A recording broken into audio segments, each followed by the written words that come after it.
Welcome back to another episode of Infidelity Tales Lab. We're thankful for your continued viewership. Before we begin, tell us, where in the world are you watching from? We love knowing our global reach.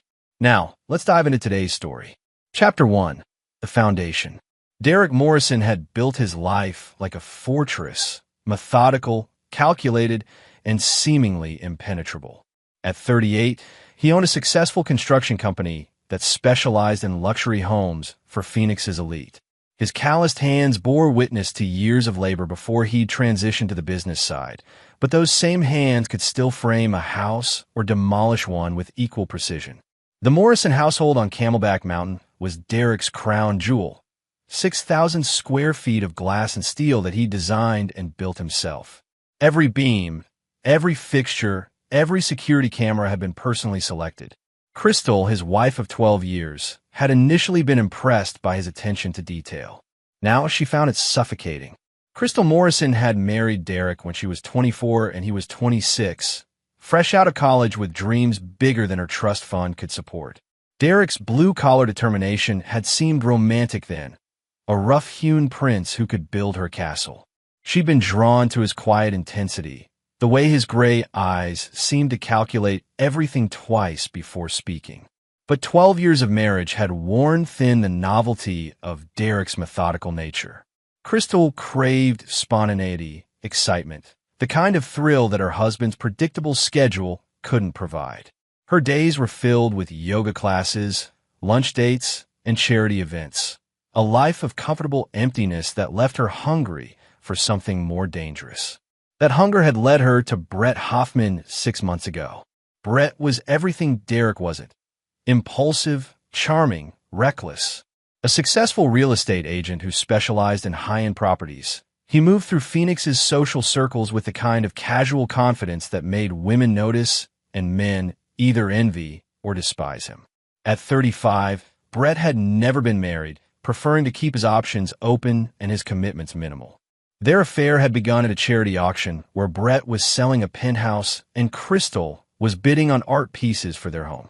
He made a joke about her husband's absence, something about construction workers keeping regular hours, and she'd laughed, the first genuine laugh she'd had in months. "Your husband builds houses," Brett had said over champagne, "but does he build dreams?" It was a line he'd used before, but Crystal had been hungry enough to take the bait.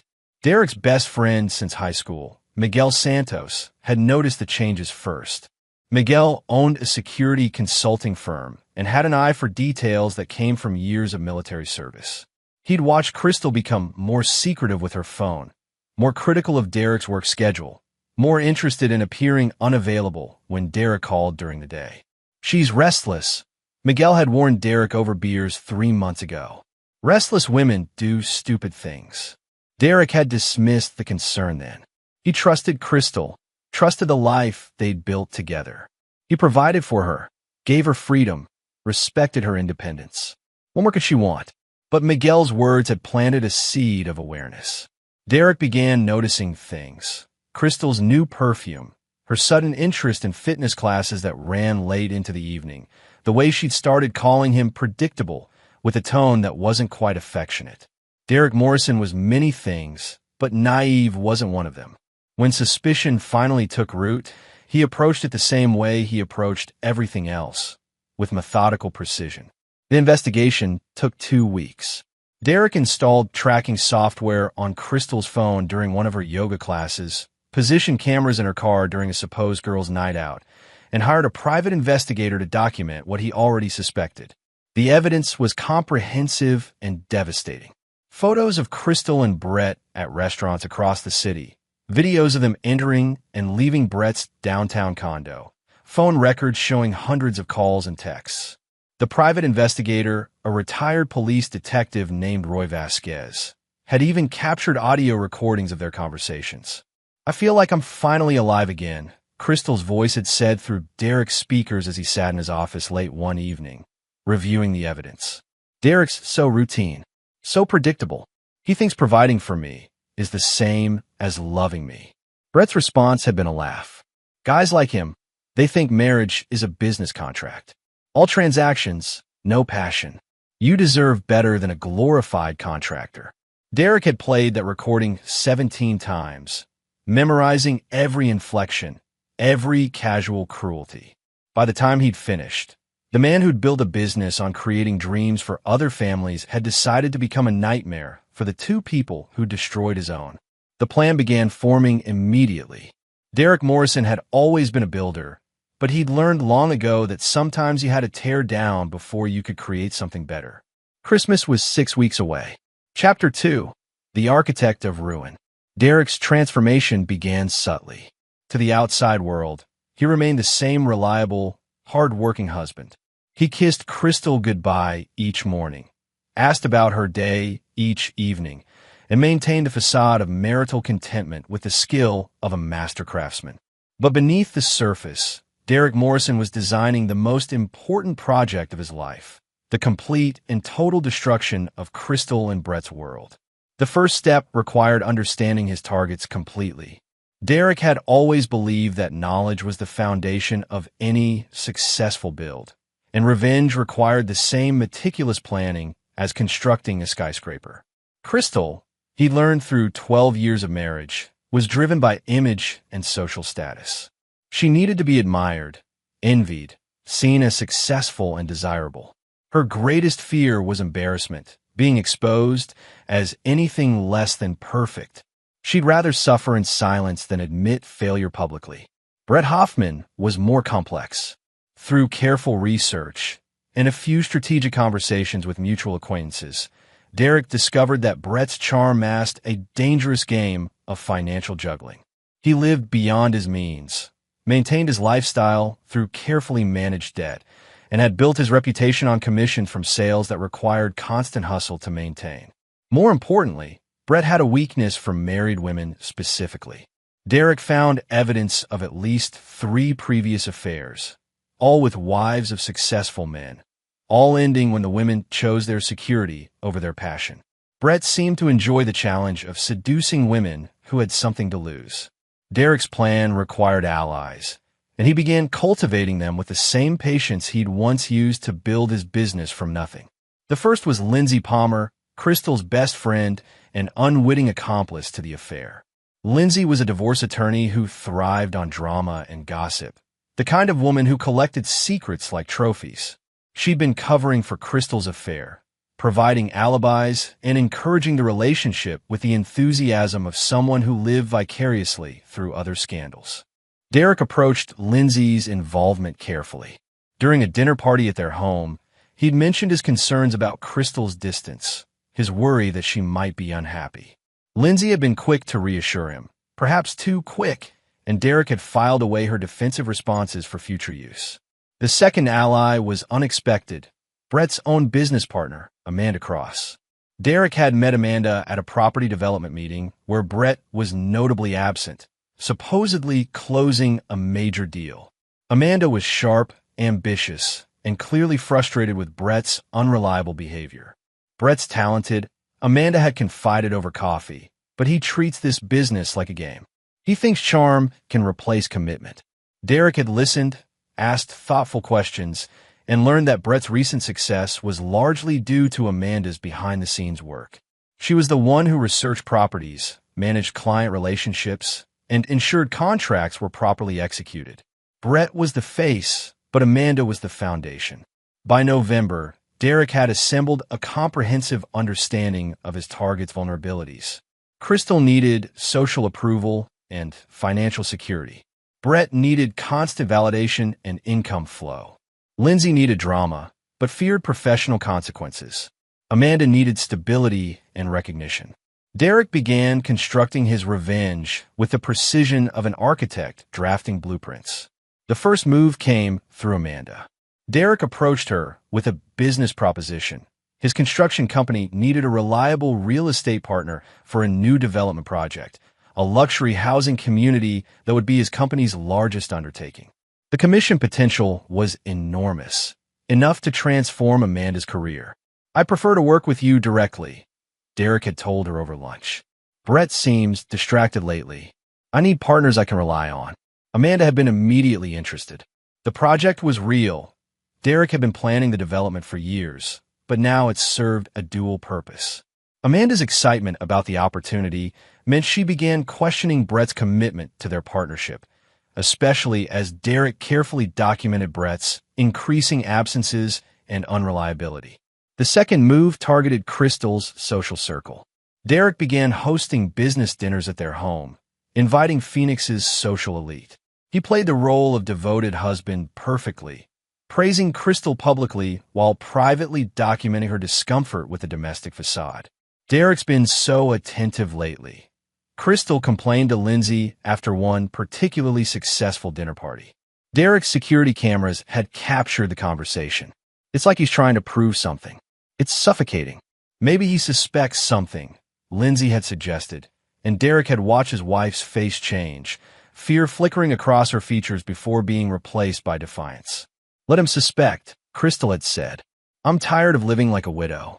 Brett makes me feel alive. Derek had saved that recording in a special folder on his computer, labeled simply evidence. By December, the foundation of Derek's plan was set. Amanda was ready to end her partnership with Brett, armed with documentation of his unreliability that Derek had helped her compile. Crystal's social circle was beginning to notice cracks in the Morrison marriage, though they attributed them to Derek's increased work demands rather than Crystal's infidelity. The final piece required the most delicate timing. Derek needed Crystal and Brett to feel confident, secure in their deception, ready to make the kind of mistake that would justify everything that followed. He found his opportunity in their Christmas plans. Crystal had suggested they host Christmas dinner for her family and close friends, an intimate gathering of 12 people, including Lindsay and, coincidentally, Brett, who would attend as Lindsay's date to maintain appearances. It'll be perfect, Crystal had said, already planning how she and Brett could steal moments together during the celebration. Just our closest friends and family. Derek had agreed enthusiastically, beginning preparations for what he privately called his masterpiece.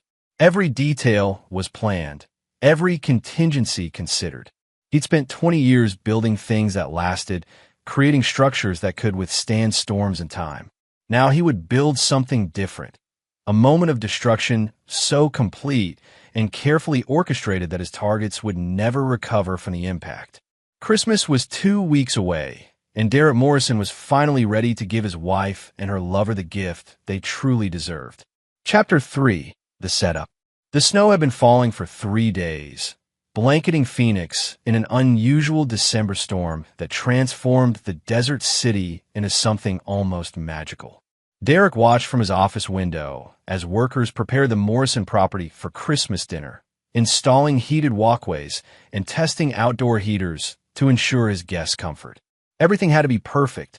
Crystal was in her element, directing caterers and decorators with the enthusiasm of someone who genuinely believed she was creating a memorable family gathering. She'd chosen an elegant winter theme, white and gold decorations throughout the house, with crystal centerpieces that caught the light like diamonds. It's going to be beautiful, she'd told Derek that morning, her eyes bright with excitement. Everyone's going to remember this Christmas. Derek had smiled and agreed, though they were remembering it for very different reasons. The guest list had been carefully curated through subtle suggestions and strategic conversations. Crystal's parents, Robert and Helen Sterling, would anchor the family contingent. The Sterlings were old Phoenix money, conservative and traditional, the kind of people who valued reputation above all else. Crystal's younger sister, Brooke, would attend with her husband, a successful plastic surgeon named David Park. Brooke had always lived in Crystal's shadow, quietly resentful of her sister's seemingly perfect marriage and lifestyle. Lindsay Palmer would bring Brett as her date, a fiction that had become increasingly elaborate as the affair continued. To maintain appearances, Lindsay had been telling her other friends that she and Brett were casually dating, though anyone who observed them together could see the lack of genuine chemistry. Miguel Santos and his wife, Elena, rounded out the guest list. Miguel had been growing increasingly suspicious of Crystal's behavior, his military-trained instincts picking up on subtle changes in her demeanor and routine. The final guests were Amanda Cross and her husband, Tom, a financial advisor who Derek had recently hired to manage some of his business investments. Derek had invited them ostensibly to discuss the luxury development project, but their presence served a more important purpose in his plan. As Christmas Eve morning arrived, Derek made his final preparations. In his home office, secured behind a door that only he could access, Derek reviewed the evidence he'd compiled over the past months. Photos, recordings, financial documents, and security footage. Enough material to destroy both Crystal and Brett in multiple ways. But Derek's plan wasn't simply about exposure. Public humiliation was just the beginning. The real gift lay in the wrap box he'd placed under the Christmas tree the night before. An elegant white package with gold ribbon that matched Crystal's decorating theme perfectly. Inside was a carefully prepared dossier that would serve as the foundation for everything that followed. Derek had learned from his years in construction that demolition required precision. You couldn't simply destroy. You had to control the collapse, ensure that the structure fell exactly where you wanted it to fall, that the debris landed on the right targets. The divorce papers that would be served during dinner were just the first explosive charge. The real demolition would begin when Crystal and Brett opened their Christmas present. As afternoon approached, Derek dressed carefully in a charcoal suit that Crystal had bought him the previous year. He wanted to look successful, composed, completely in control when everything began to unravel. The first guests arrived at 5 o'clock, Crystal's parents, dressed in formal attire and carrying expensive wine. Robert Sterling was a retired real estate developer who'd built his fortune in commercial properties during Phoenix's boom years.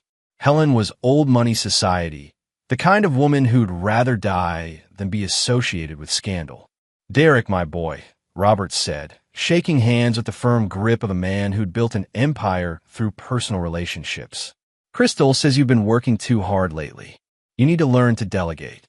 "I've been learning that lesson recently," Derek replied, his tone carrying a meaning that Robert wouldn't understand until later. Brooke and David arrived next, followed by Miguel and Elena. Derek watched as his wife transformed into the perfect hostess, greeting everyone with warmth and enthusiasm while subtly checking her phone for messages for Brett.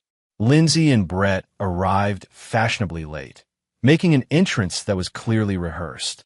Brett wore an expensive suit and his most charming smile, playing the role of Lindsay's attentive date, while his eyes immediately sought Crystal.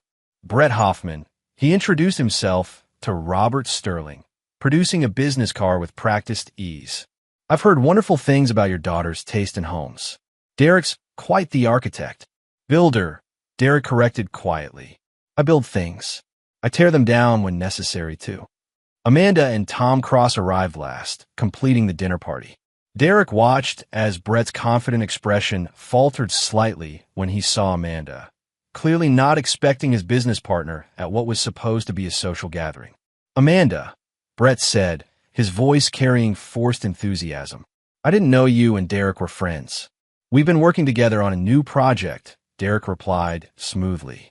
"I wanted to discuss some details with her husband about the financial structuring. Business and pleasure, you know how it is." As cocktails were served in the living room, Derek positioned himself where he could observe everyone's interactions. Crystal and Brett maintained perfect social distance, but Derek caught the subtle glances, the carefully timed movements that kept them in each other's proximity. Lindsay was nervous, her usual confidence replaced by fidgety energy as she overcompensated for the deception she was helping to maintain. She laughed too loudly at Brett's jokes and touched his arm with performances that fooled no one who was really paying attention. Miguel was watching everyone with the careful attention of someone who sensed danger but couldn't identify its source. Elena chatted with Crystal about holiday plans, unaware that this would be the last Christmas the Morrison family would spend together. At 7 o'clock, Derek called everyone to dinner. The dining room looked spectacular. Crystal's Winter Wonderland theme had created an atmosphere of elegant celebration. The long table gleamed with crystal and silver, candles casting warm light over the pristine white tablecloth. Derek took his place at the head of the table, Crystal at the opposite end. The seating arrangement had been carefully planned. Brett and Lindsay on one side, close enough to communicate with subtle glances, but not close enough for private conversation. Crystal's parents flanked Derek, their presence adding weight to everything that was about to unfold. As the first course was served, Derek raised his glass for a toast. "To family," he said, his gray eyes moving deliberately around the table. "To the people we trust with our most precious secrets, our deepest vulnerabilities. To the bonds that define us, and the choices that reveal who we truly are." Everyone raised their glasses, Crystal's hand trembling slightly as she met Derek's gaze. Brett smiled his charming smile, completely unaware that he was toasting his own destruction. Derek's phone buzzed with a text message, the signal he'd been waiting for. The process server was outside, ready to deliver the first of Christmas evening surprises. The demolition was about to begin. Chapter 4. The Serving of Papers. Derek excused himself from the table as the main course was being prepared, ostensibly to check on the caterers, but actually to coordinate the next phase of his plan. Through the kitchen window, he could see the process server waiting in an unmarked car, the divorce papers ready for delivery. The timing had to be perfect. Derek needed Crystal to feel secure, surrounded by family and friends, before the first blow landed. He needed Brett to be comfortable, confident in their deception, when everything began to unravel. Returning to the dining room, Derek found the conversation flowing smoothly.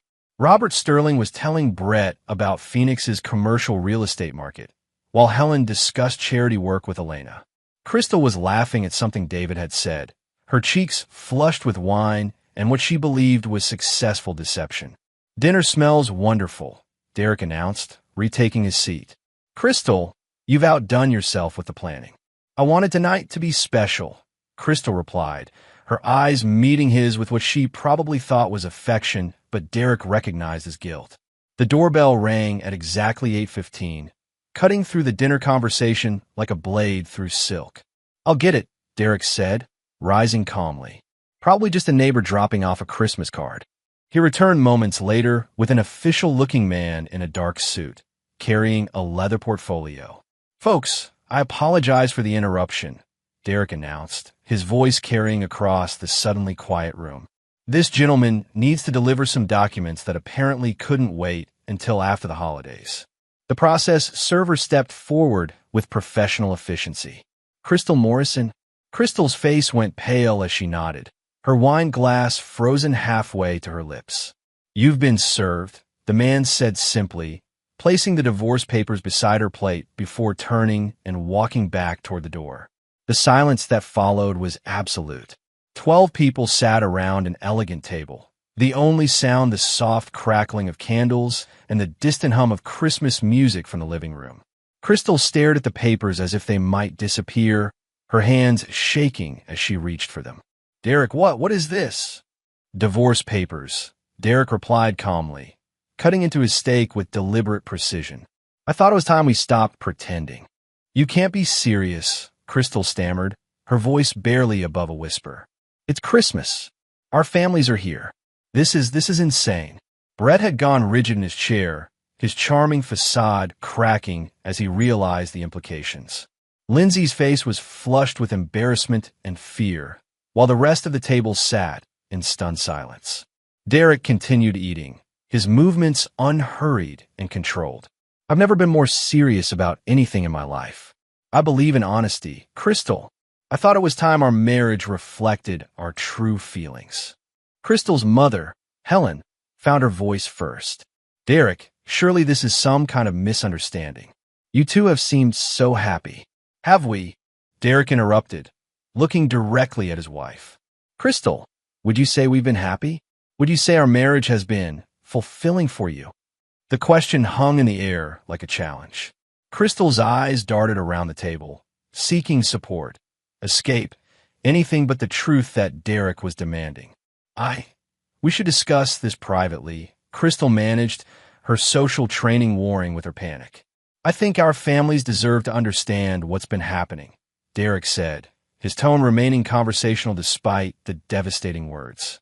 "After all, they've invested so much in our marriage. Your parents especially, Crystal. They've been so proud of the life we've built together." Robert Sterling's face was darkening with each word, his businessman's instincts recognizing a calculated attack when he saw one. "Derek, What exactly are you implying? Derek smiled, the expression as cold as the winter storm outside. I'm not implying anything, Robert. I'm stating facts. Crystal has been having an affair for the past 6 months. She's been lying to all of us, treating our marriage like a joke while pursuing her own interests.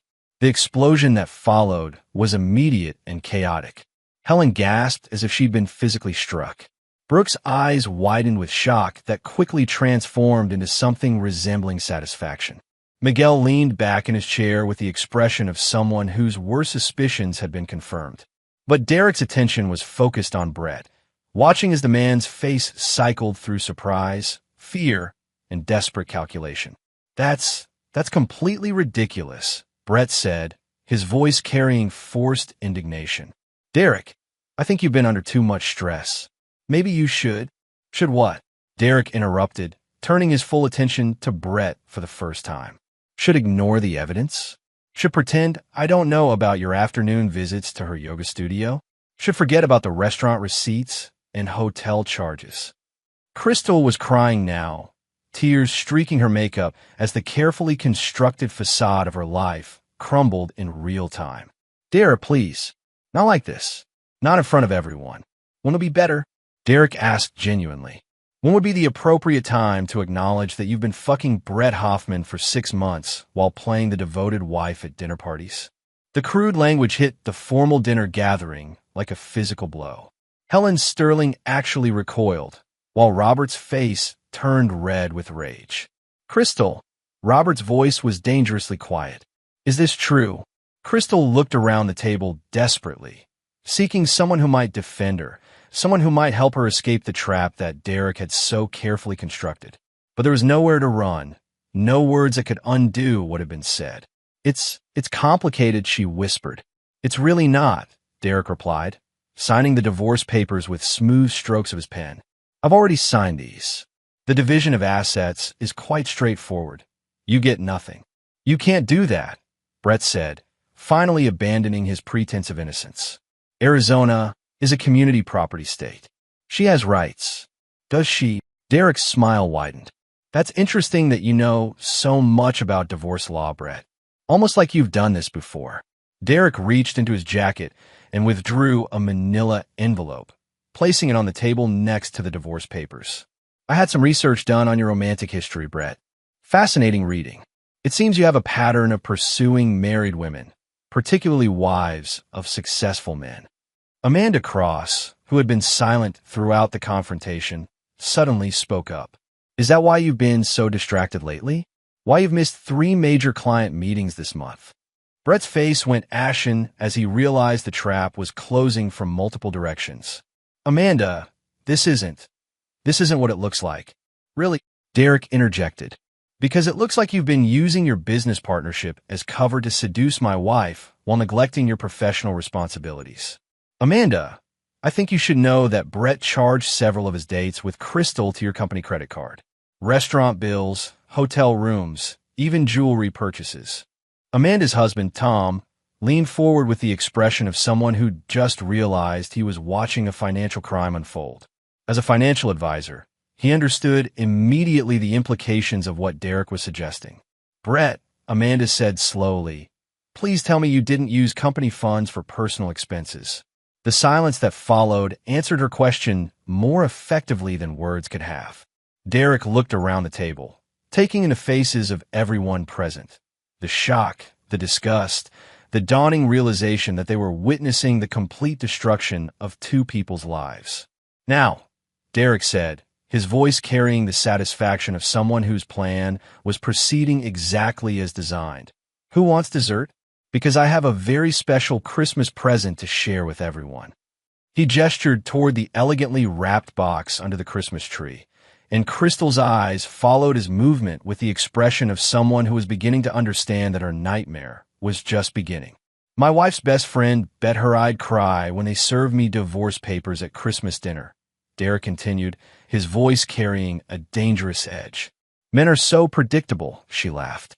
Well, I signed immediately, then handed them a wrapped present. Derek's eyes moved to Lindsay, who had gone white with terror. Lindsay, would you like to do the honors? After all, You helped make this Christmas so memorable. Chapter 5. The Present. The wrapped box sat under the Christmas tree like a time bomb, its elegant white paper and gold ribbon mocking the devastation that had already consumed the dinner party. Derek's invitation hung in the air as everyone stared at the innocent-looking package. Lindsay Palmer's face had gone from white to green, her attorney's instincts recognizing the careful setup of Derek's words. She'd made that bet with Crystal 3 weeks ago during one of their lunch meetings, laughing about how predictable men were when their pride was wounded. I don't think I should," Lindsay stammered, her hands shaking as she reached for her wine glass. "Nonsense," Derek said, rising from his chair with predatory grace. "You were so confident about men's predictability. Surely you're curious to see if your theory holds true." Crystal was still crying, mascara streaking down her cheeks as she clutched the divorce papers. "Derek, please. Whatever this is, whatever you think you're proving." "I'm not trying to prove anything," Derek interrupted, walking to the tree and retrieving the package. "I'm simply sharing the truth. All of it. With everyone who deserves to know."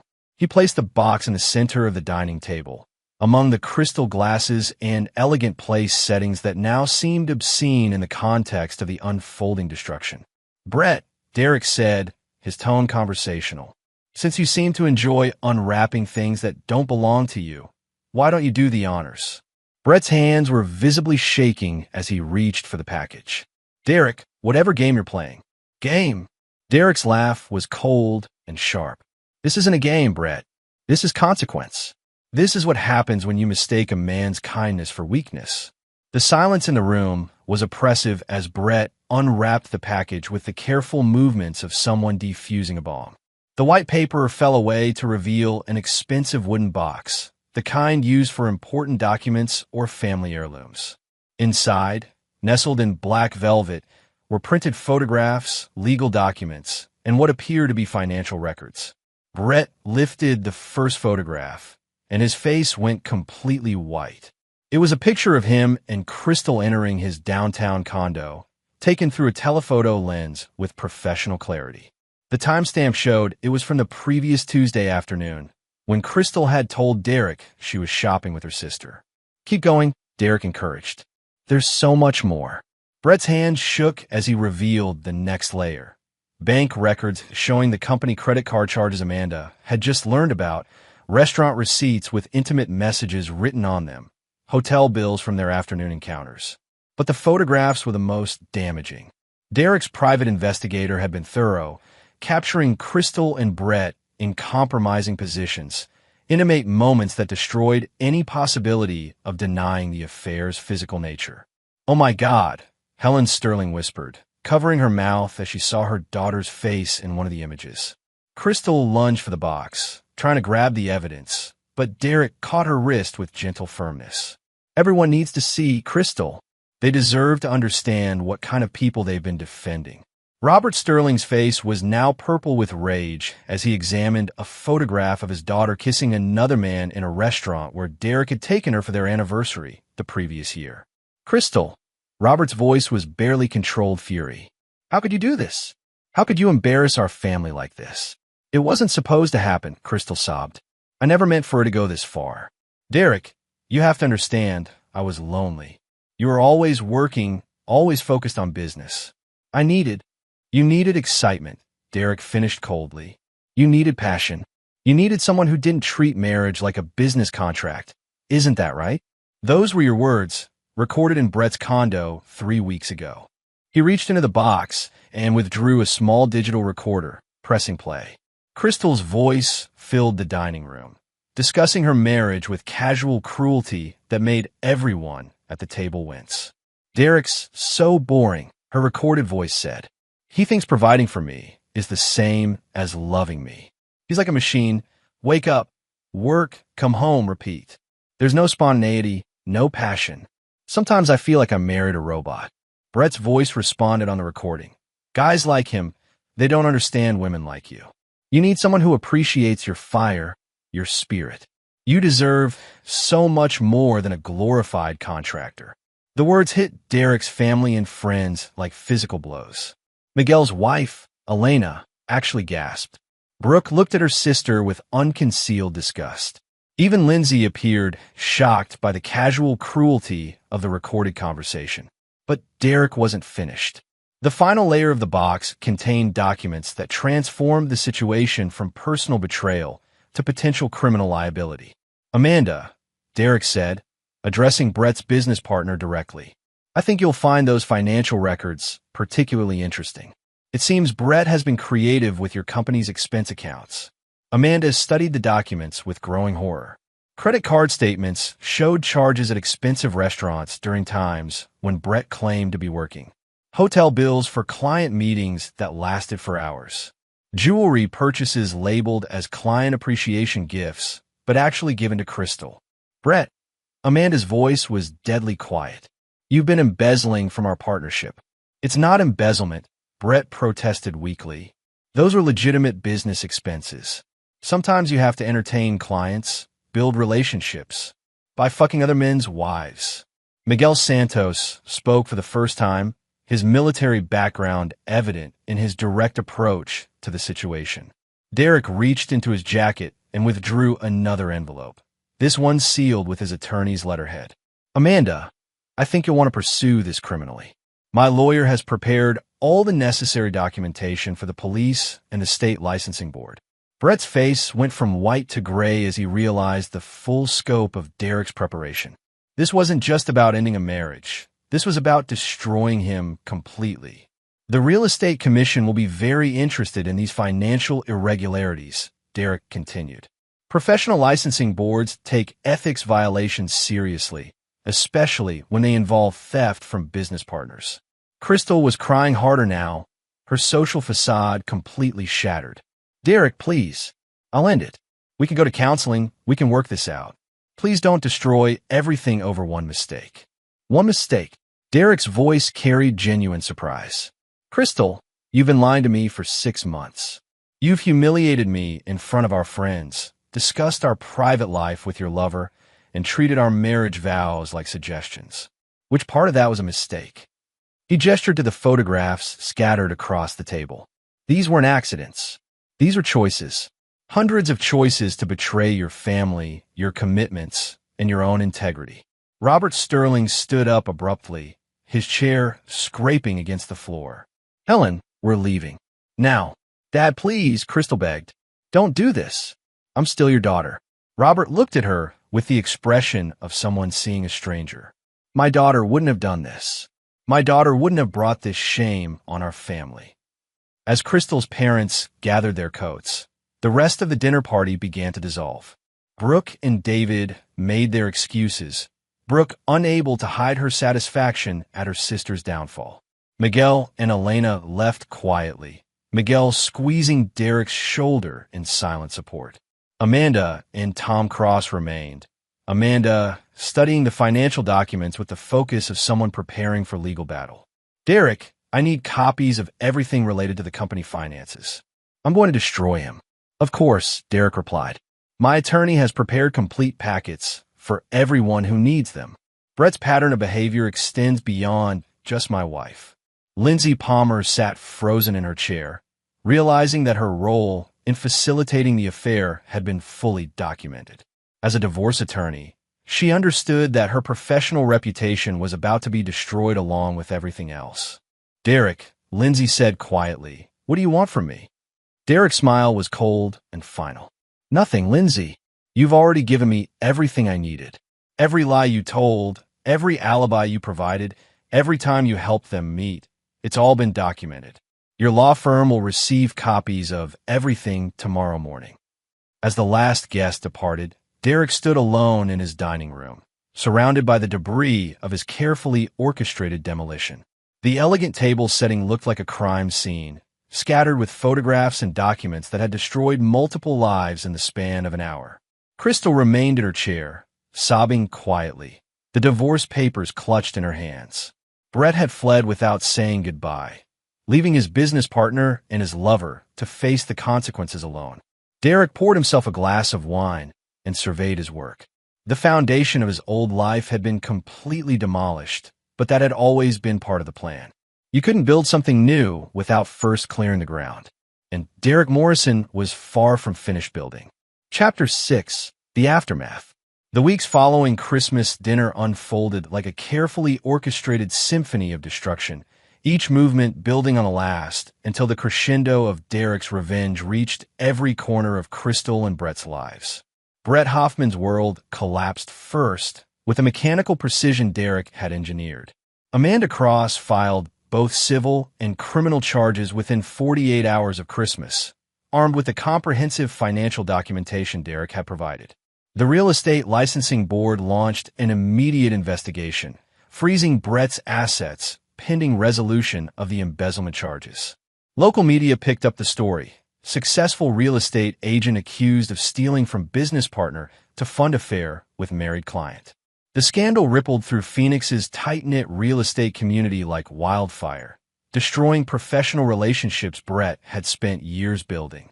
Derek watched from his office as Brett's downtown condo went into foreclosure, his luxury car was repossessed, and his country club membership was revoked. The man who had called Derek a glorified contractor was now facing felony charges and professional ruin. But Derek's true masterpiece was the systematic destruction of Crystal's social standing. The photographs from the Christmas present had begun circulating through Phoenix's social media networks within hours of the dinner party. Someone, Derek suspected Brooke, had shared them strategically, ensuring that Crystal's adultery became the subject of gossip at every charity luncheon, book club, and yoga class in their social circle. Crystal's attempt to maintain her lifestyle became increasingly desperate and pathetic. She tried attending her usual charity events, only to find herself frozen out by women who had once competed for her attention. Her gym membership was quietly terminated after other members complained about her presence. Even her favorite restaurants began finding reasons to cancel her reservations. The divorce proceedings moved forward with brutal efficiency. Derek's prenuptial agreement, which Crystal had signed without reading 12 years earlier, ensured that she received only what Arizona law required. Essentially nothing from Derek's business or real estate holdings. Her parents cut off all financial support, horrified by the public humiliation she had brought on the Sterling family name. Robert Sterling issued a formal statement distancing the family from Crystal's actions, effectively disowning her in all but legal terms. Lindsay Palmer's legal career imploded with similar thoroughness. Derek's documentation of her role in facilitating the affair reached her law firm's ethics committee, resulting in a formal investigation that would likely end with her disbarment. Her divorce attorney practice evaporated as clients fled, unwilling to be associated with someone who had helped destroy a marriage. By February, Crystal was living in a studio apartment in Tempe, working as a receptionist at a dental office, the only job she could find with her limited skills and damaged reputation. Her social media accounts, once filled with pictures of luxury vacations and designer purchases, now sat largely empty. Derek observed her downfall with the satisfaction of an architect watching a successful demolition. Every aspect of Crystal's destruction had been precisely calculated, each consequence flowing naturally from the choices she and Brett had made. But Derek's revenge extended beyond mere financial and social ruin. The real genius of his plan lay in how he had turned Crystal and Brett's own actions against them, using their betrayal to expose deeper character flaws that made redemption impossible. Crystal's attempts to win back Derek's forgiveness became increasingly desperate and pathetic. She appeared at his office at construction sites, even at his home, begging for another chance while displaying the exact selfishness that had driven her to adultery in the first place. "I made a mistake," she had sobbed during one particularly humiliating encounter outside Derek's office. "One mistake, Derek. Doesn't 12 years of marriage mean anything?"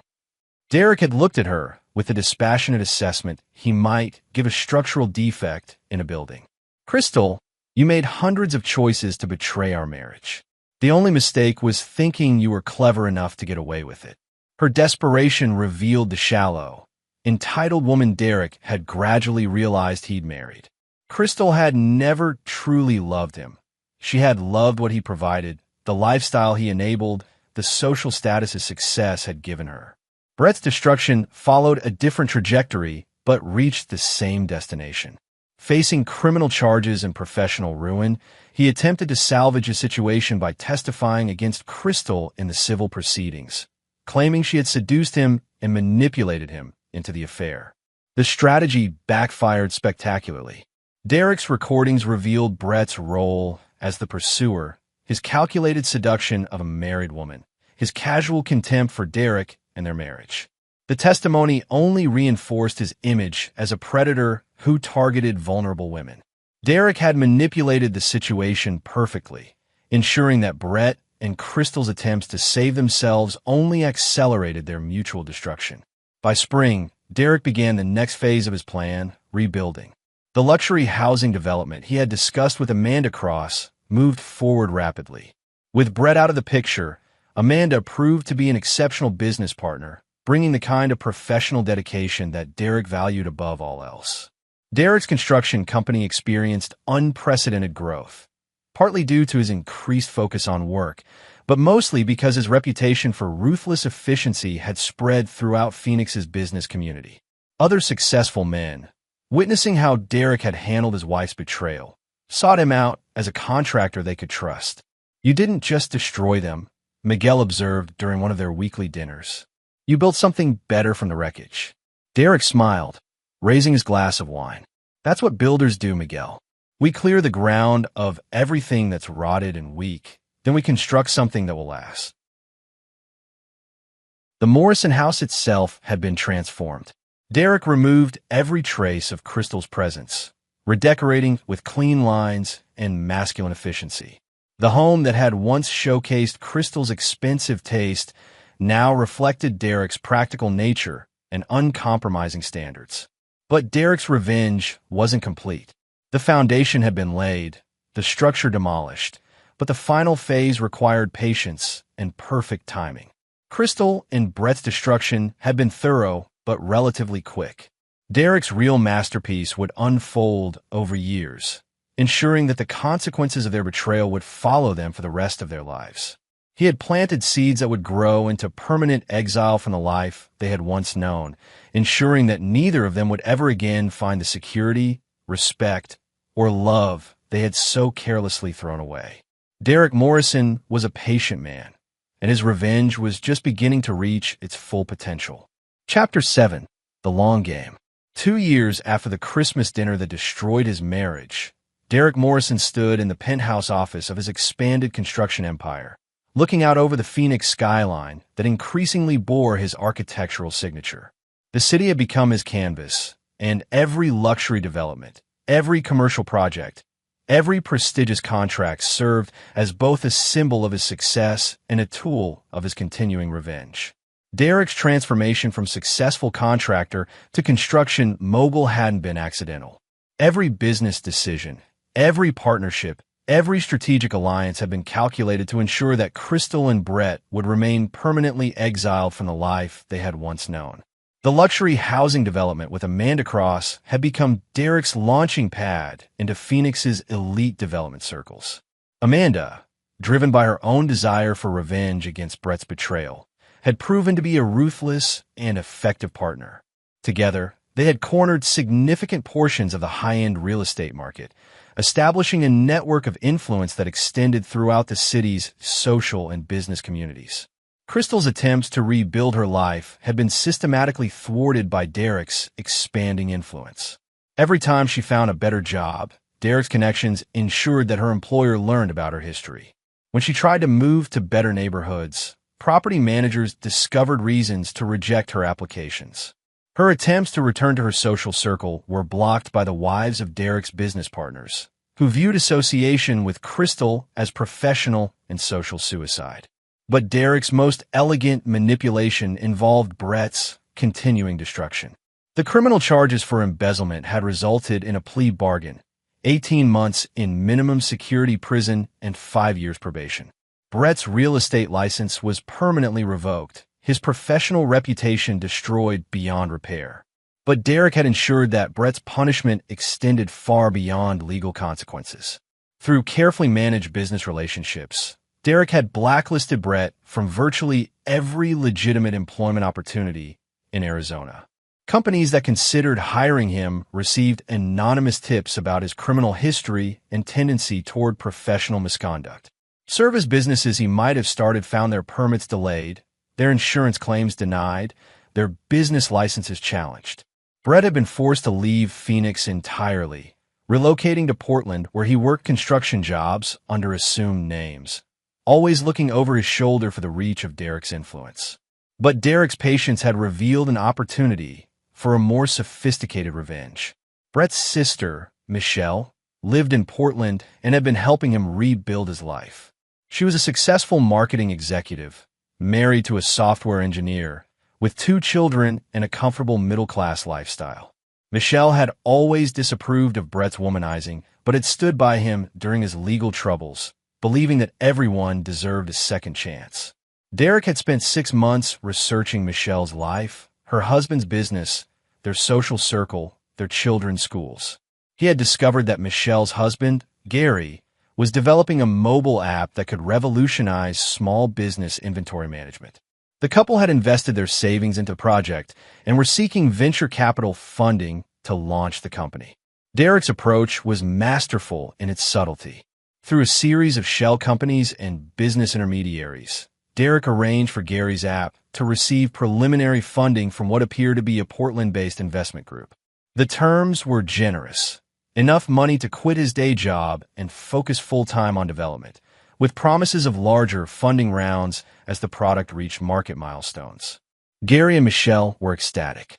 After years of struggling to balance his software development with full-time employment, Gary could finally pursue his entrepreneurial dreams. They celebrated by upgrading their house, enrolling their children in private schools, and planning the family vacation they had postponed for years. The funding was real, but Derek controlled it through untraceable corporate structures. For 18 months, he allowed Gary's company to develop and launch the app, building hope and momentum while creating dependencies that would make the eventual collapse more devastating. During this time, Derek also orchestrated Brett's apparent recovery. Anonymous job opportunities appeared that allowed Brett to work in his preferred field again.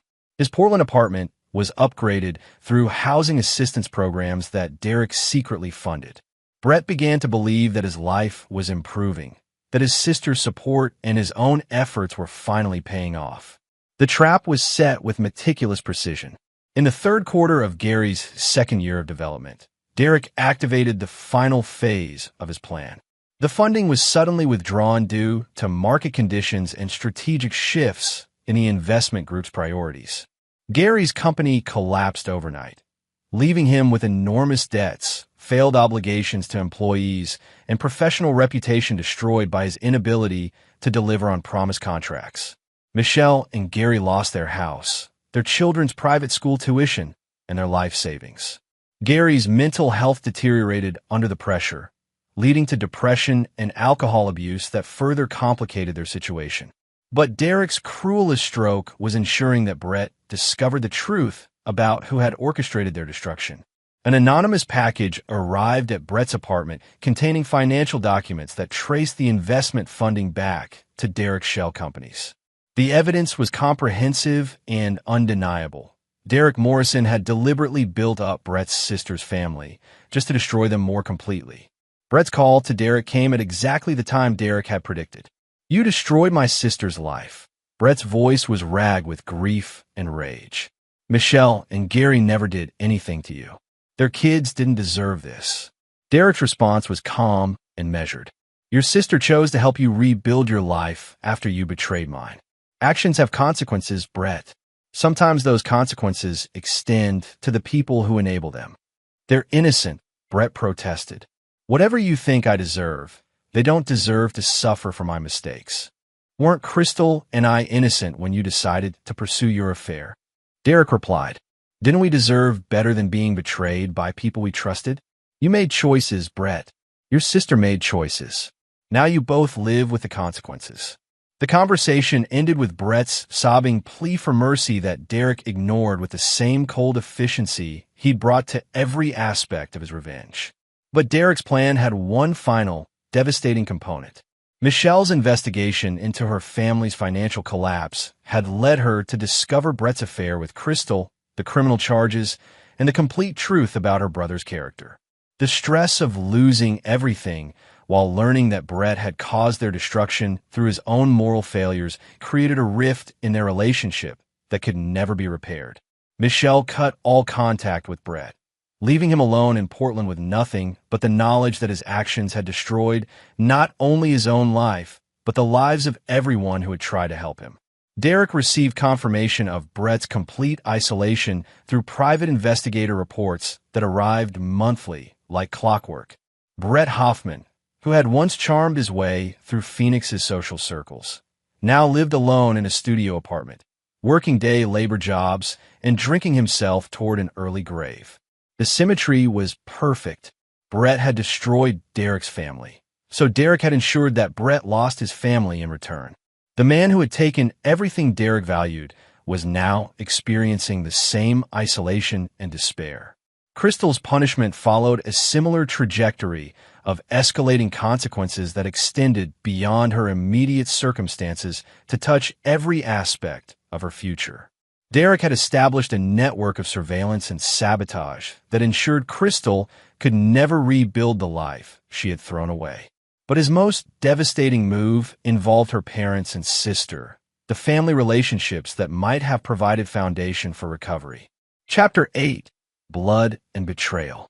Derek's manipulation of Crystal's family relationships required the delicate touch of a master strategist, but the foundations for their destruction had been laid years before the affair was discovered. Crystal's sister Brooke had always lived in her shadow, the less attractive, less successful, less charming sister who watched Crystal receive everything while working twice as hard for half the recognition. The affair and its explosive revelation had given Brooke an opportunity she had unconsciously been waiting for her entire life, the chance to finally be the good daughter. Derek had nurtured this dynamic with careful precision over the past 2 years. His construction company had been hired to renovate Brooke and David's medical practice, a project that brought Derek into regular contact with the couple. During these interactions, Derek had gradually revealed additional details about Crystal's betrayal, the depth of her lies, the casual cruelty of her recorded statements, the complete disregard she had shown for family loyalty. She called your mother uptight and judgmental, Derek had mentioned during one construction meeting, showing Brooke transcripts of Crystal's conversations with Brett. She said your father cared more about reputation than family, that she was tired of living up to sterling family expectations. Each revelation had driven the wedge deeper between Crystal and her sister, until Brooke's sympathy had transformed into active hostility. But Derek's masterstroke involved Robert Sterling's business legacy. Robert Sterling had built his real estate empire through traditional values: honesty, reliability, family reputation. The scandal of Crystal's affair had genuinely devastated him, not just personally, but professionally. In Phoenix's conservative business community, family scandals reflected on business integrity. Derek had positioned himself perfectly to exploit this vulnerability. His construction company's success had made him an attractive partner for Sterling's commercial development projects. What began as a professional relationship gradually became something approaching father-son mentorship, with Robert finding in Derek the principled, hard-working son-in-law he had thought he had but lost.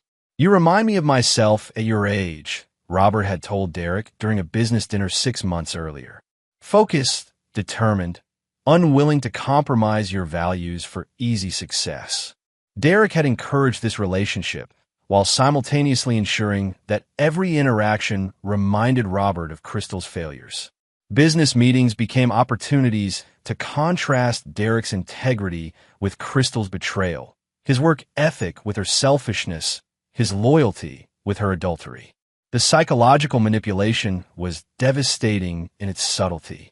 Robert began to view Derek not just as a business partner, but as the son he wished he'd had, while Crystal became a source of shame and disappointment that he couldn't bear to acknowledge.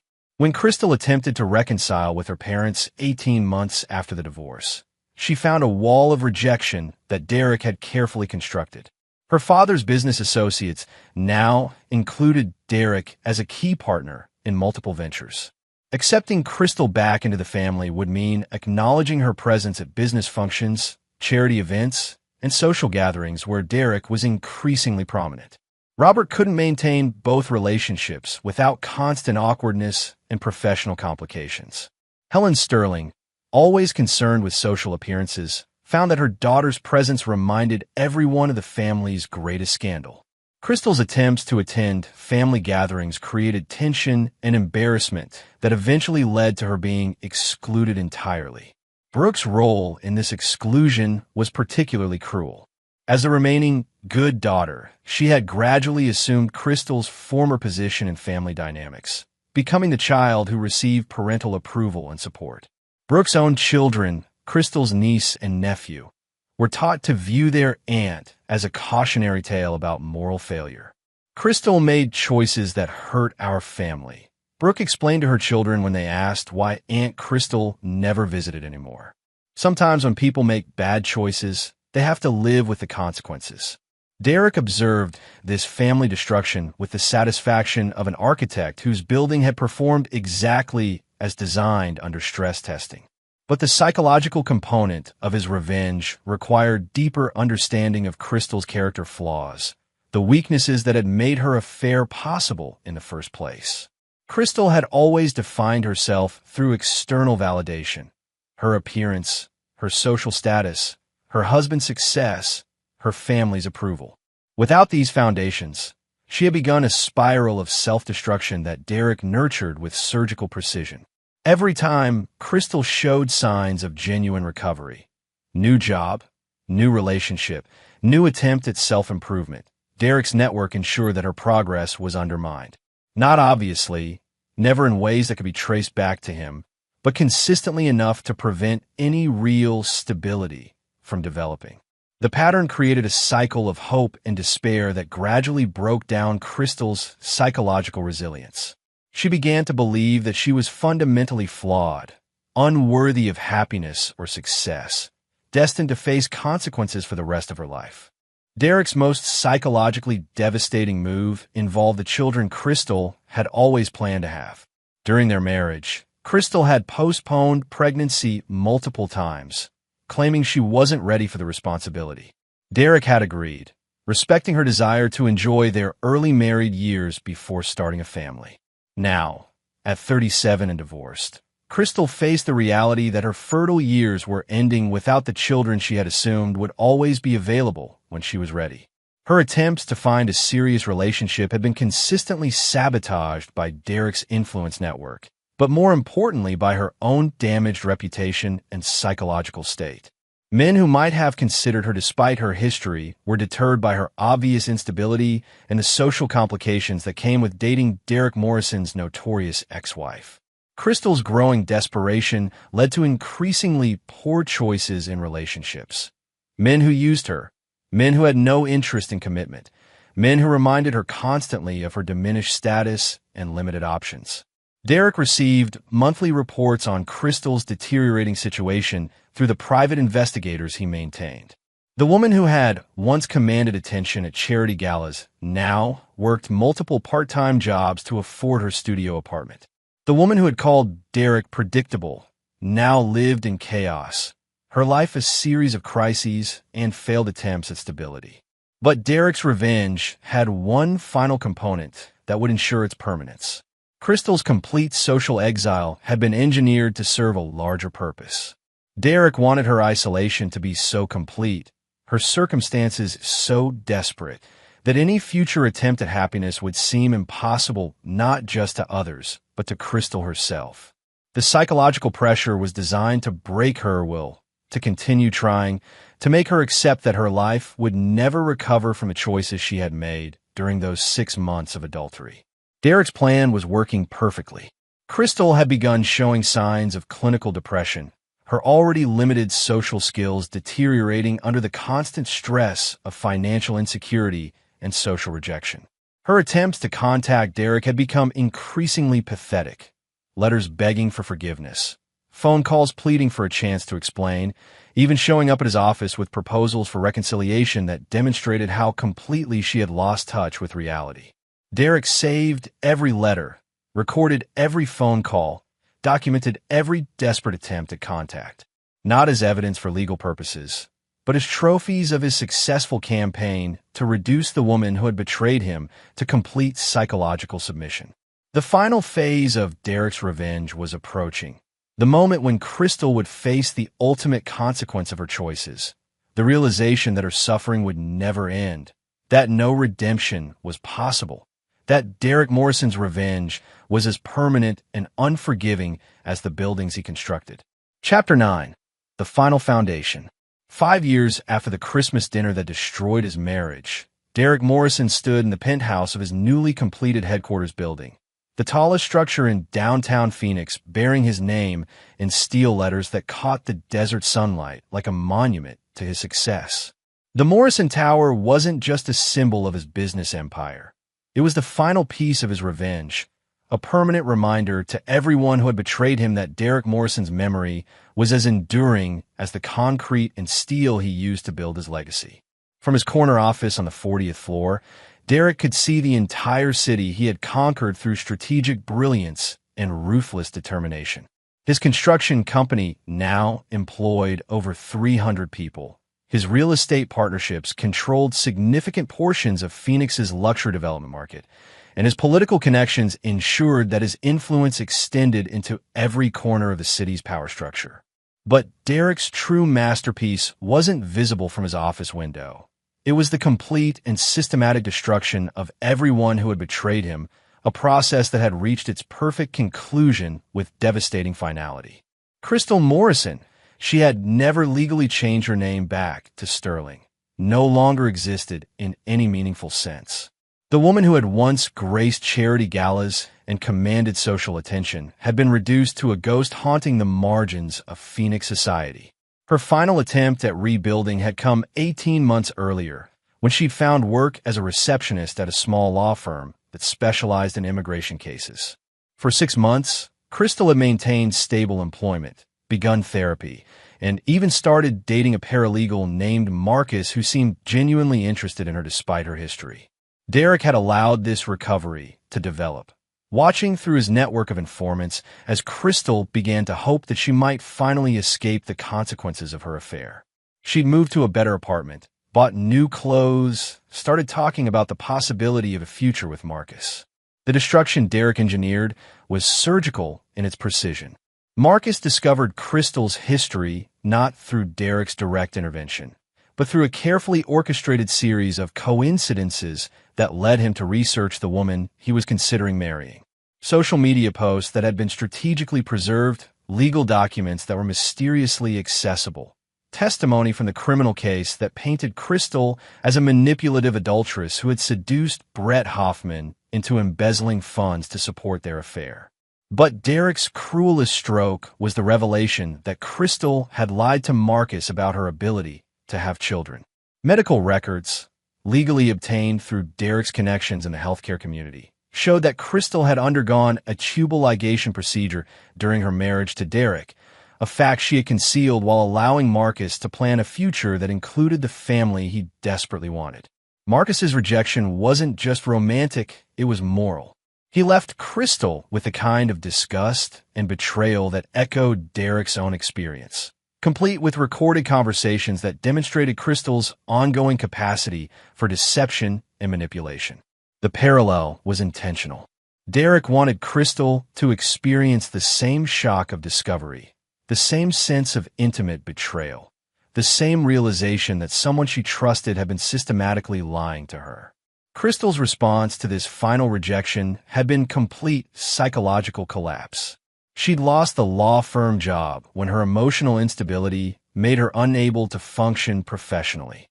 The therapy sessions had ended when she could no longer afford them. The better apartment had been abandoned when she could no longer pay rent. Derek's investigators reported that Crystal now lived in a halfway house for women in crisis, working part-time at a grocery store and showing signs of severe depression that bordered on catatonia. She had gained 60 pounds, stopped caring for her appearance, and ceased all attempts at social interaction. The woman who had once mocked Derek's predictability now existed in a state of complete surrender to circumstances she could neither understand nor control.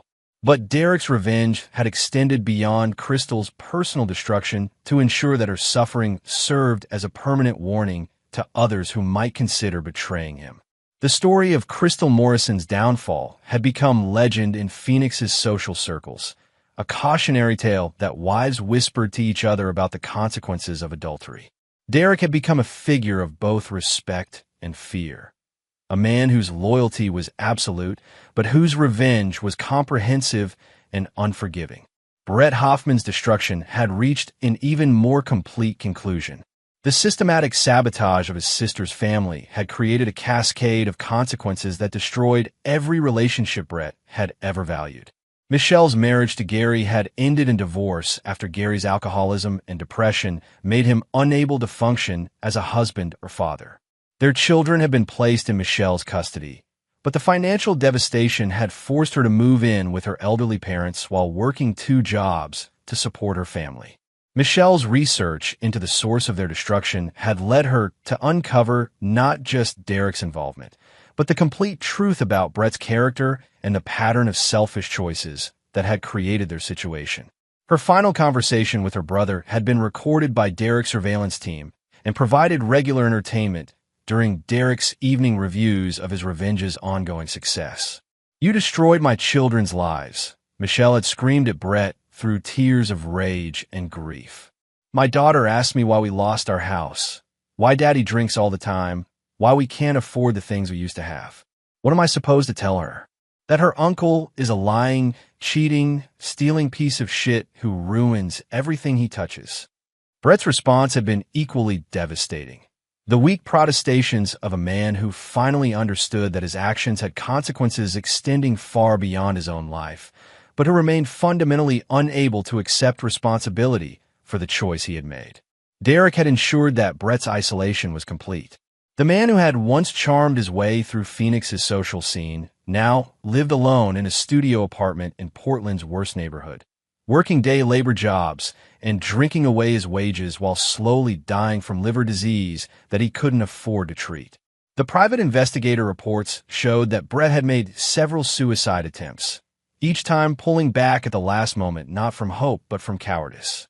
He lacked even the courage to end his own suffering, trapped in a life that held no possibility of improvement or redemption. Derek reviewed these reports with the satisfaction of an architect conducting final inspections on a perfectly executed project. But the crowning achievement of Derek's revenge was the complete reconstruction of his own life into something that stood as a permanent monument to the principles Brett and Crystal had violated. The Morrison Tower wasn't just Derek's headquarters. It was a symbol of what could be built through loyalty, integrity, and uncompromising standards. Every floor housed businesses owned by Derek's allies, men and women who had proven their trustworthiness through years of professional partnership. Derek's penthouse apartment occupied the top floor, a space designed with clean lines and masculine efficiency that reflected his character with perfect honesty.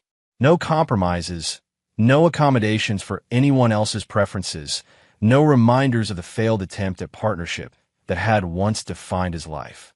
His social circle consisted entirely of people who shared his values, successful individuals who understood that loyalty was the foundation of all meaningful relationships, that betrayal was unforgivable, and that consequences were permanent.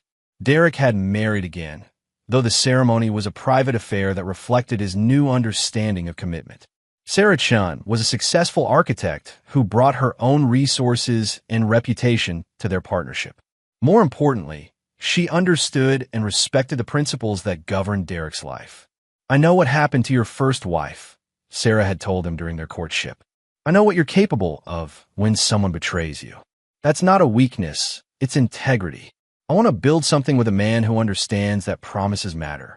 Their marriage was everything Derek's first marriage had pretended to be, a genuine partnership between equals who respected each other's strength and independence while building something together that neither could achieve alone. As Derek stood in his office, reviewing the monthly reports on Crystal and Brett's continuing decline, he reflected on the perfect symmetry of his revenge. 5 years earlier, Crystal had bet her best friend that Derek would cry when served divorce papers, laughing about how predictable men were when their pride was wounded. She had been wrong about Derek's predictability, but absolutely correct about one thing. The consequences of her betrayal had been exactly as devastating as any reasonable person might have predicted. Derek Morrison had never cried over his divorce. Instead, he had built an empire from the ashes of his marriage and used it to ensure that the people who had betrayed him would never escape the consequences of their choices. The Christmas present he had given Crystal and Brett had been the gift of truth, the revelation that actions have consequences, that loyalty matters, and that some men's memories are as permanent as the buildings they construct. Derek's revenge was complete, but its effects would continue for the rest of Crystal and Brett's lives. Every day they would wake up to the reality that their suffering was the direct result of their own choices, that their isolation was the price of their betrayal, and that Derek Morrison's forgiveness was as impossible to obtain as a second chance to undo the past. The man who had been called predictable had proven that his enemies had underestimated only one thing: the depth of his commitment to ensuring that betrayal always, inevitably, and permanently carried its own punishment. Derek Morrison had built his revenge like he built everything else, to last forever. And there you have it. Another story comes to an end. What did you think? I'd love to hear your thoughts in the comments below. If you enjoy this story, consider joining our community by subscribing. It means the world to us. For more stories like this one, check out the recommended videos on screen. And I'll see you there. Subscribe to Infidelity Tales Lab for more stories. Now, let's begin this one. Chapter 1. The Architect of Order.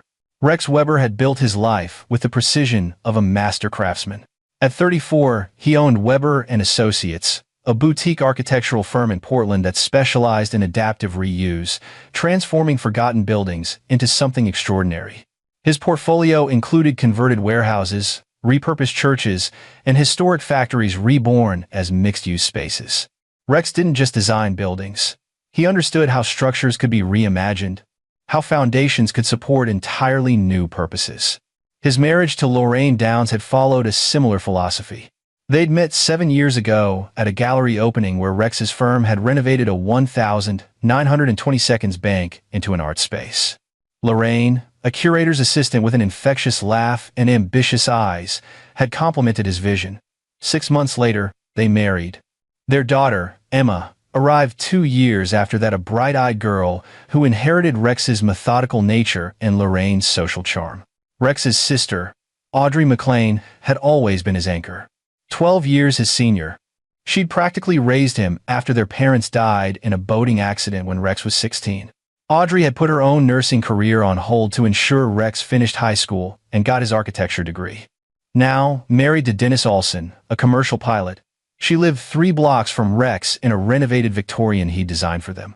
She and Dennis had no children of their own, so they doted on Emma, who spent every Tuesday and Thursday afternoon at Aunt Audrey's house while Rex worked late and Lorraine attended her book club.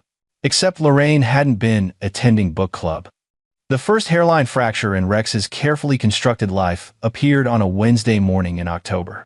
He'd returned home early from a site inspection to find Lorraine on the phone in their bedroom, speaking in hushed tones. When she noticed him, she'd startled, quickly ending the call with a clipped, "I'll talk to you later." "Who was that?" Rex asked casually, loosening his tie. "Just Jamie. Planning next week's book club." Lorraine's smile didn't reach her eyes. Jaime Patrick was Lorraine's closest friend, or so Rex had believed. But something in Lorraine's tone felt off, like a wall slightly out of plumb. Rex filed it away, the way he cataloged structural inconsistencies during building inspections.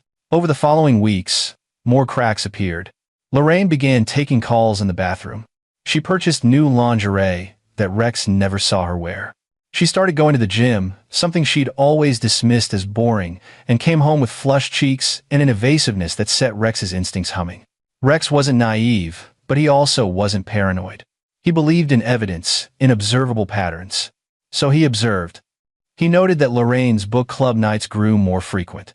He noticed she'd changed her phone's passcode. He saw how she'd angle her screen away when texting. The breaking point came on a rainy Thursday in early November. Rex had scheduled a meeting with a potential client that was canceled last minute. Instead of returning to the office, he decided to pick Emma up early from Audrey's house and surprise Lorraine with a family dinner. He drove through the downpour, Emma's favorite playlist filling the truck. When he pulled up to Audrey's Victorian at 4:30 p.m., he noticed something immediately wrong. Audrey's car wasn't in the driveway. She was supposed to be home. She always was on Thursdays. Dennis was flying a Seattle to Phoenix route. Rex tried his key in the front door. It didn't turn. He jiggled it, thinking the lock might be sticking in the cold. Nothing. Confused, he knocked. No answer. He knocked harder, calling out, "Audrey, Emma?" Silence pressed back at him. Rex's pulse quickened. He circled the house, peering through windows. The curtains were drawn, unusual for Audrey, who loved natural light. He tried the back door, also locked, and his key didn't work there either. Something was profoundly wrong. He called Audrey's cell.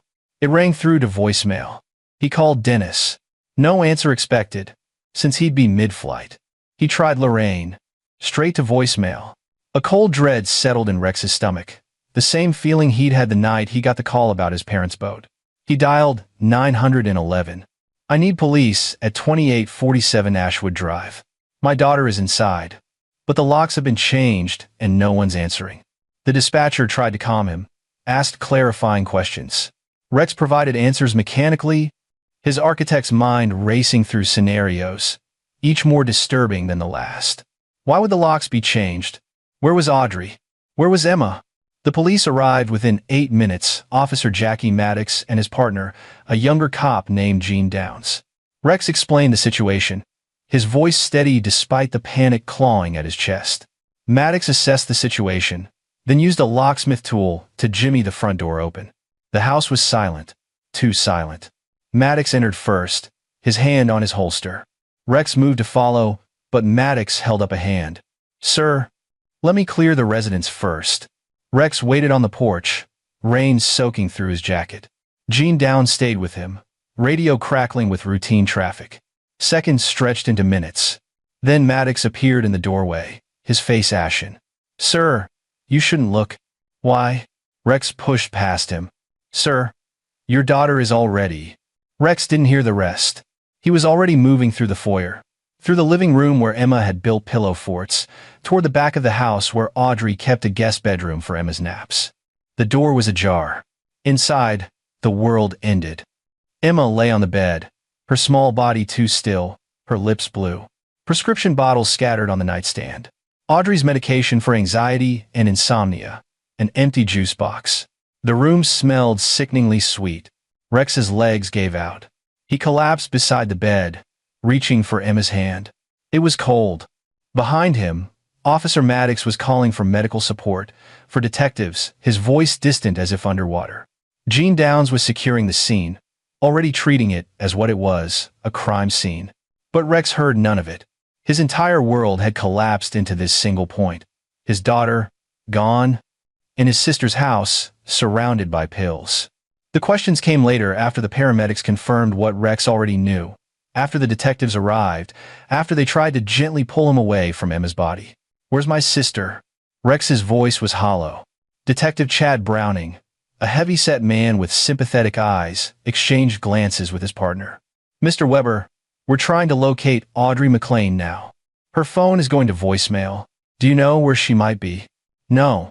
Rex's mind was fracturing, unable to process. "She was supposed to be here. She's always here on Thursdays." "Where is she? Where's Lorraine?" "We've called your wife. She's on her way." But something in Browning's tone made Rex look up sharply. "What aren't you telling me?" Browning hesitated. "Mr. Weber, we need to ask you some questions. About your sister. About your daughter's care arrangements. About," he paused, "about your marriage." Chapter 2. Foundations Crumble. The police station's interview room was designed to be neutral, but Rex saw it with an architect's eye. No windows, harsh overhead lighting, furniture bolted to the floor. A box meant to contain and control. He sat across from Detective Browning and a female detective who'd introduced herself as Charlene Becker from the Major Crimes Unit. Major crimes, because his daughter's death wasn't an accident. "Mr. Weber, I know this is an impossibly difficult time," Browning began, his voice carrying practiced gentleness. But we need to understand what happened. When did you last see Emma? This morning, 7:45. I dropped her at Audrey's on my way to work. Rex's voice sounded mechanical to his own ears. Emma had her backpack, purple, with butterflies. She was excited because Audrey promised to make cookies. And your wife? Lorraine left for work before me. Around 7:30. She's a program coordinator at the Portland Arts Coalition. Becker made notes. Did Lorraine usually drop Emma at your sister's house? Sometimes. We alternated. Rex paused. Why does that matter? We're building a timeline, Browning said. When did you last speak to Audrey? Last night. Around 9 p.m. Confirming today's pickup. Everything was normal. Rex's hands clenched. Where is she? Where's my sister? The detectives exchanged looks. Becker leaned forward. Mr. Weber, we located Audrey's car at Portland International Airport. Long-term parking. She and Dennis Olson boarded a flight to Cancun this morning at 11 a.m. The words made no sense. That's impossible. Dennis was flying to Phoenix, and Audrey was watching Emma. We've confirmed both passengers checked in. They used tickets purchased 3 weeks ago. Browning slid a document across the table printouts of airline confirmations. Did you know about this trip? No. Rex stared at the papers, his mind reeling. Audrey wouldn't leave. Not without telling me. Not with Emma. His voice broke. Mr. Weber, we need to ask directly. Becker's tone sharpened. Did your sister have any reason to harm Emma? What? No. Audrey loved Emma. She'd never. But even as he said it, Rex's mind was cataloging anomalies. The changed locks, the pills, the secret flight. This doesn't make sense. We agree, Browning said quietly. Which is why we need to understand the full picture. Tell us about your marriage. The shift in topic jarred Rex. What does that have to do with? Please, Mr. Weber. Everything is connected. So Rex talked. About Lorraine's recent distance. The secret phone calls. The changed behavior. As he spoke, he watched the detective's expression shift, not surprise, but confirmation. Mr. Weber, Becker said carefully. We've examined your sister's house. We found evidence that suggests Audrey wasn't acting alone in this. She produced an evidence bag containing a cell phone. This was hidden in Audrey's bedroom. It's a burner phone with only 3 numbers in the call log. One is your sister. One is Dennis Olson. And the third? Becker's pause was answer enough. Your wife, Lorraine. The room tilted.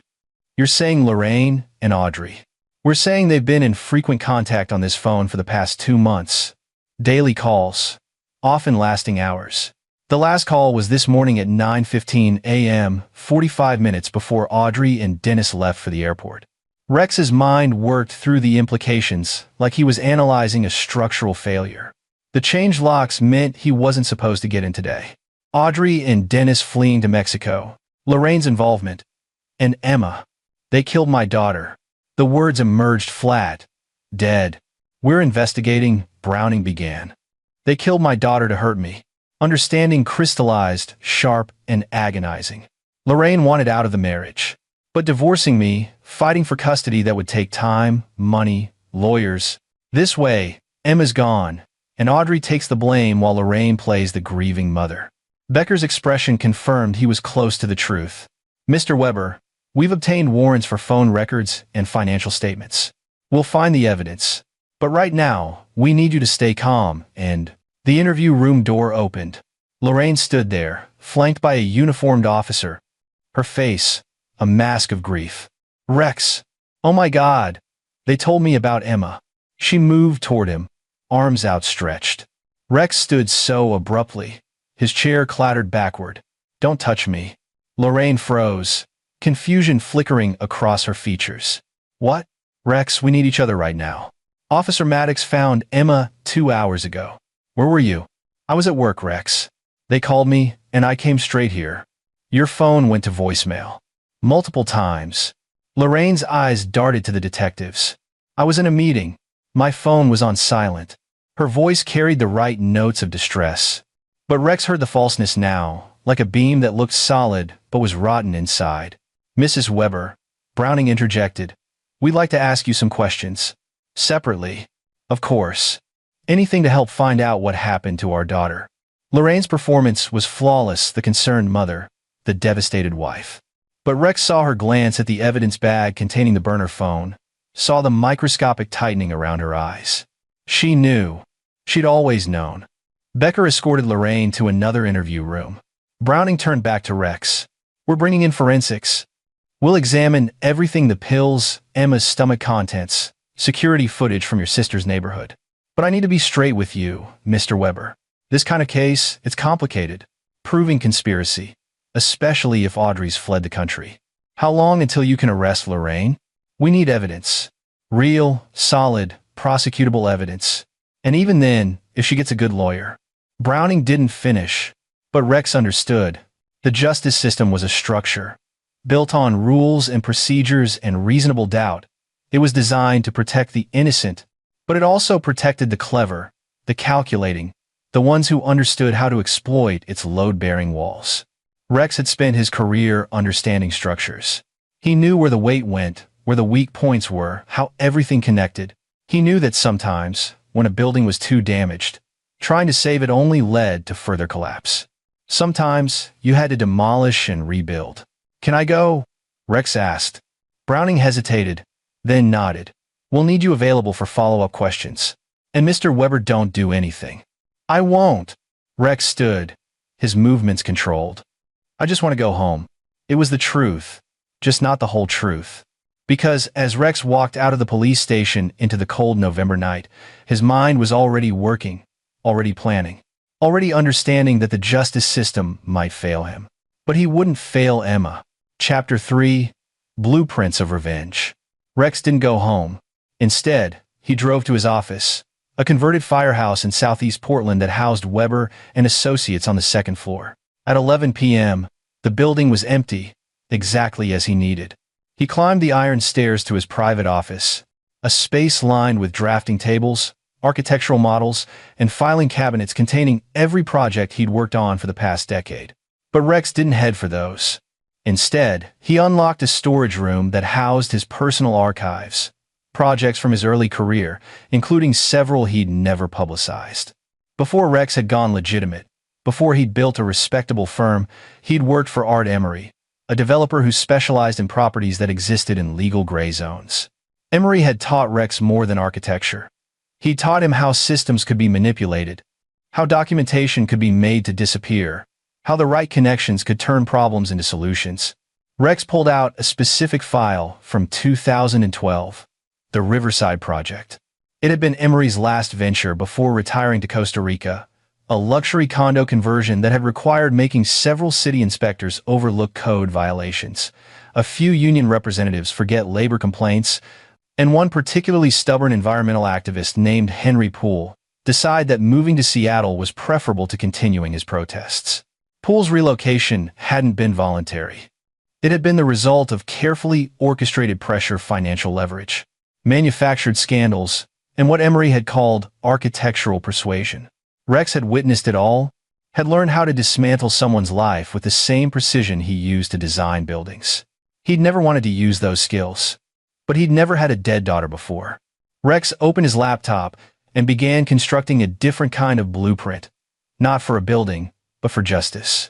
Real justice, the kind that couldn't be appealed or dismissed on technicalities. His phone buzzed. Detective Browning. "Mr. Weber, wanted to update you. We've gotten preliminary toxicology on Emma. Significant levels of zolpidem and alprazolam, both medications prescribed to your sister. We're ruling this a homicide." "And Lorraine?" A pause. "Her lawyer arrived. We had to let her go. But we're building the case, Mr. Weber. I promise you." "I understand. Thank you, Detective." Rex ended the call. Lorraine was out.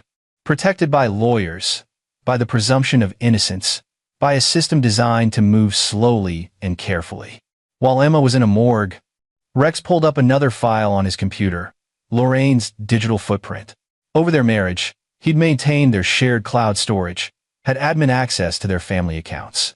He'd never invaded her privacy before, but privacy was a luxury granted to people who didn't murder children.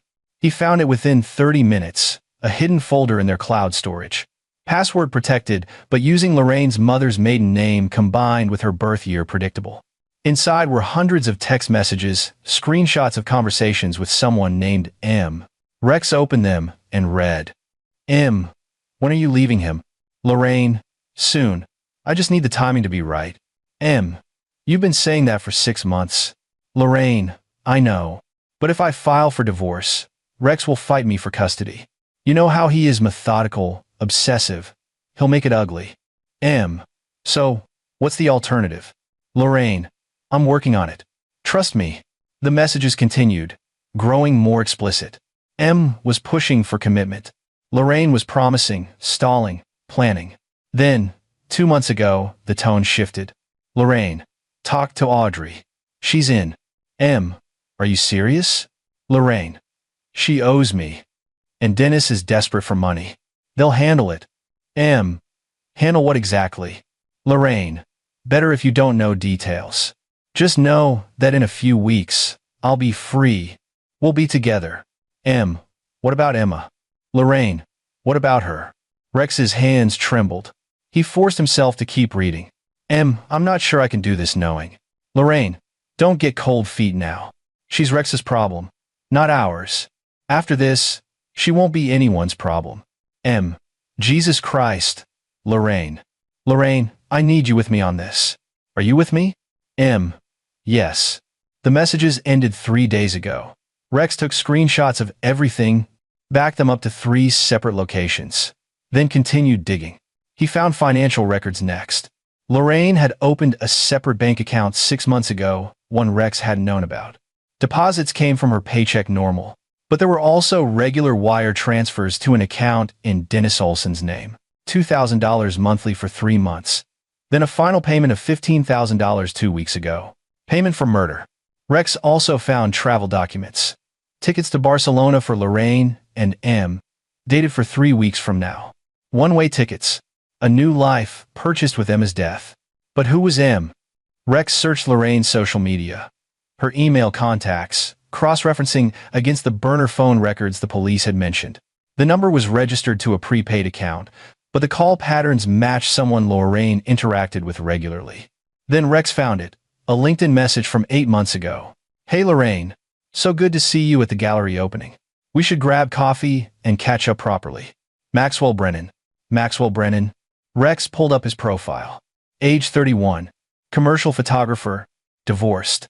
Lived in Portland's Pearl District. His Instagram showed artistic black and white shots, and several photos from gallery openings where Lorraine appeared in the background. Rex dug deeper. Brennan rented a loft studio in a building Rex recognized he'd consulted on its renovation 5 years ago. He still had contacts with the building management. One phone call to Alan Francis, the property manager and an old poker buddy, confirmed what Rex suspected. Maxwell Brennan. Unit 304. Lease up for renewal in January. Recent noise complaints from neighbors about loud arguments with a female visitor. Rex had his target. But targeting wasn't enough. He needed precision. He needed a plan that would dismantle not just Lorraine and Maxwell, but Audrey and Dennis too. He needed them to suffer the way Emma had suffered. The way he was suffering. An eye for an eye would leave the world blind, the saying went. But Rex didn't care about the world. He cared about Emma. And if he had to blind everyone responsible for her death to find justice, so be it. He opened a new document and began to design. Not a building this time, but a trap. A structure of revenge, so carefully constructed that every person who'd touched Emma's murder would collapse under the weight of their own guilt. By dawn, Rex had his blueprint. Now he just needed to build it. Chapter 4. Laying the groundwork. The funeral was held on a gray Saturday, 5 days after Emma's death. Rex stood at the graveside in a black suit that fit perfectly but felt like a cage. The turnout was substantial colleagues from his firm, clients, friends, Lorraine's family. People spoke in hushed tones about tragedy, about accidents, about the unbearable pain of losing a child. No one mentioned murder.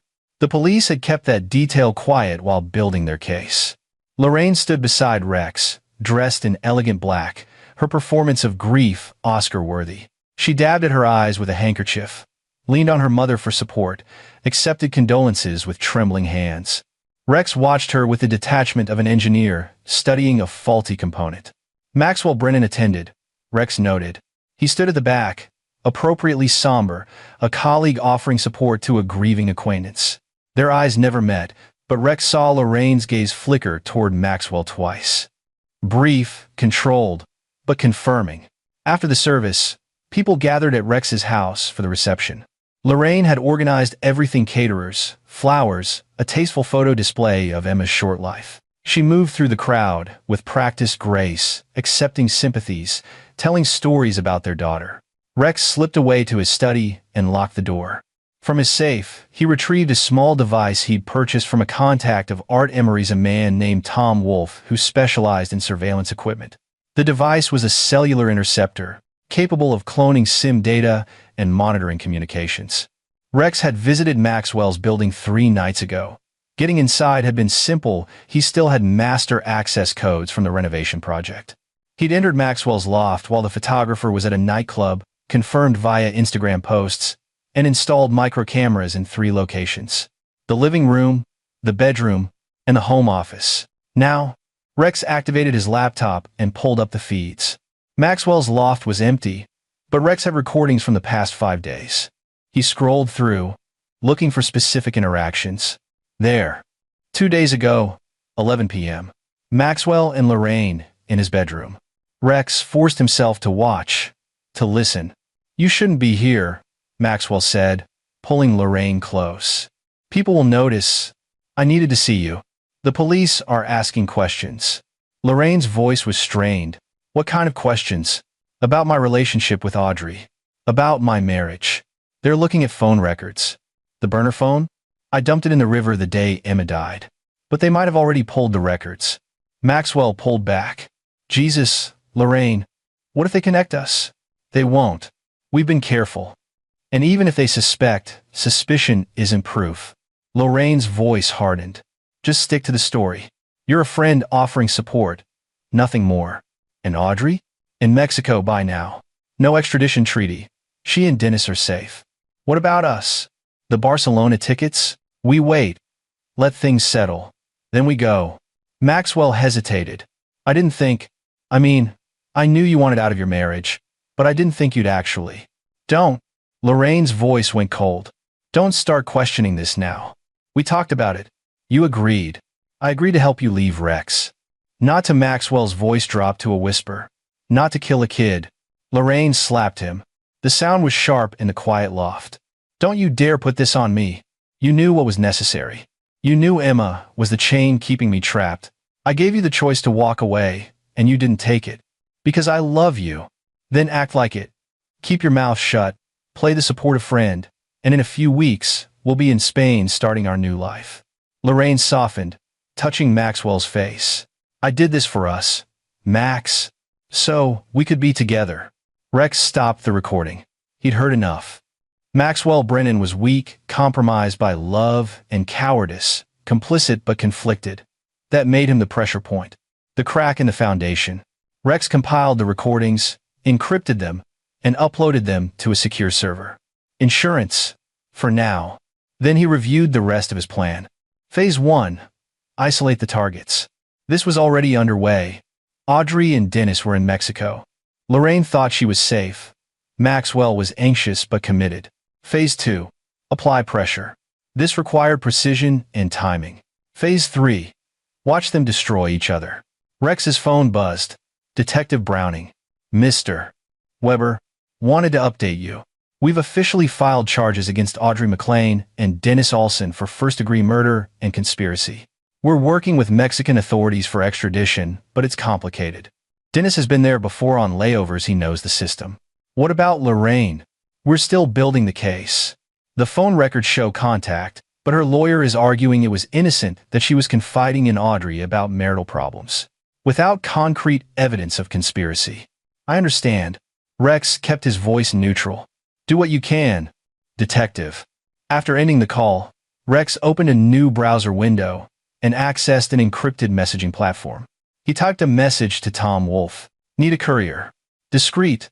Time-sensitive. The reply came within minutes. Price? $10,000. When and where? Rex provided details.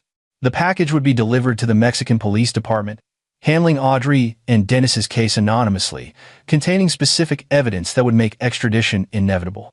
But not yet. Timing was everything. Next, Rex called Alan Francis, the property manager. "Alan, it's Rex Weber." "Rex? Man, I'm so sorry about Emma. I can't even imagine." "Thank you. Listen, I need a favor. It's about Unit 304 inches the Pearl Building." A pause. "Brennan's place?" "Yeah, I heard he's been having issues." "Noise complaints?" "Some. Nothing major." "Why?" "I'm considering recommending that building to a client. Just want to make sure it's professionally managed. Can you send me the complaint logs? Just for my records." Alan hesitated. "I'm not supposed to share tenant information. I designed that building, Alan. I referred you for the property manager position. I'm not asking you to do anything illegal, just send me public complaint records." "Yeah, okay. I'll email them over." "Thanks. I owe you." The complaint logs would give Rex leverage proof of disturbances, potentially evidence of Lorraine's visits if any neighbors had mentioned seeing her. Small pieces, but Rex knew that structures failed not from one catastrophic event, but from accumulated stresses.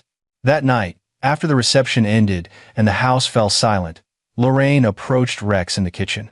She removed her heels, her carefully composed expression softening into something meant to seem vulnerable. "Rex, we need to talk about moving forward. About healing." Rex looked at her, really looked.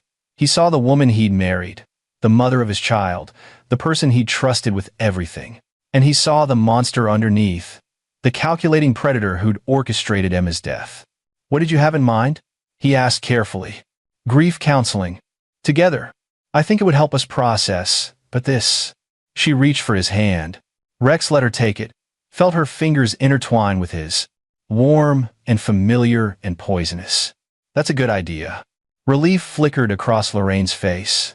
She thought she'd fooled him, thought he was still the devoted husband, too devastated to suspect, too broken to fight. Let her think that. "I've already found a therapist," Lorraine continued. "Dr. Janice Walton. She specializes in family trauma.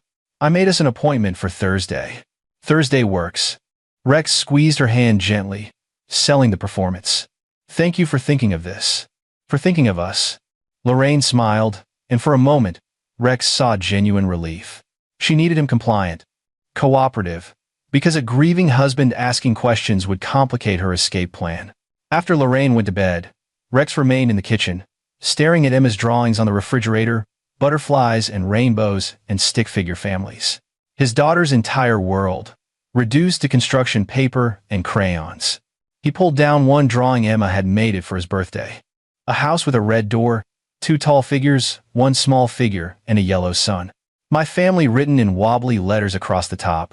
Rex folded it carefully and placed it in his wallet. A reminder, a reason. Then he returned to his study and continued building his trap. Chapter 5. Pressure Points. Dr. Janice Walton's office occupied a converted brownstone in northwest Portland, all earth tones and soft lighting designed to project calm. Rex sat on a leather couch beside Lorraine, both of them playing their roles perfectly. "Grief affects couples differently, Doctor," Walton said, her voice professionally soothing. "It's important to acknowledge that there's no right way to mourn, but there are healthy and unhealthy patterns. Tell me, how have you two been supporting each other?" Lorraine spoke first, her words carefully measured. "It's been hard. Rex has been so withdrawn. I understand we all process differently, but I feel like I'm losing both my daughter and my husband." Rex noted the deflection, the subtle positioning of herself as the abandoned spouse. "I've been trying to stay functional," he said quietly. "Work helps. Keeping busy. And that's natural," Dr. Walton said. "But Rex, avoiding the pain doesn't make it go away. It just postpones the reckoning." "I know." Rex met the therapist's eyes. "But if I stop moving, if I let myself really feel it, I'm afraid I won't be able to function at all." It was true enough to sell. Lorraine reached for his hand, and Rex let her, even as his skin crawled at her touch. The session continued an hour of carefully orchestrated theater. Lorraine portrayed the concerned wife, Rex, the traumatized husband. Dr. Walton provided tissue boxes and validated feelings and suggested coping mechanisms. When they left, Lorraine seemed satisfied. "That was good," she said in the parking lot. I think Dr. Walton can really help us. Yeah. Rex unlocked his truck. Same time next week? Absolutely. They drove separately Lorraine to run errands. Rex allegedly back to his office. Instead, Rex drove to a coffee shop 3 blocks from Maxwell Brennan's loft and waited. At 2:47 p.m., Lorraine's car pulled into Maxwell's building. She used a key card to access the garage. She had a copy, Rex noted. More evidence. Rex waited 30 minutes, then sent an anonymous text to Maxwell's phone from a burner. She's using you. Check her laptop. Password is Payne2019.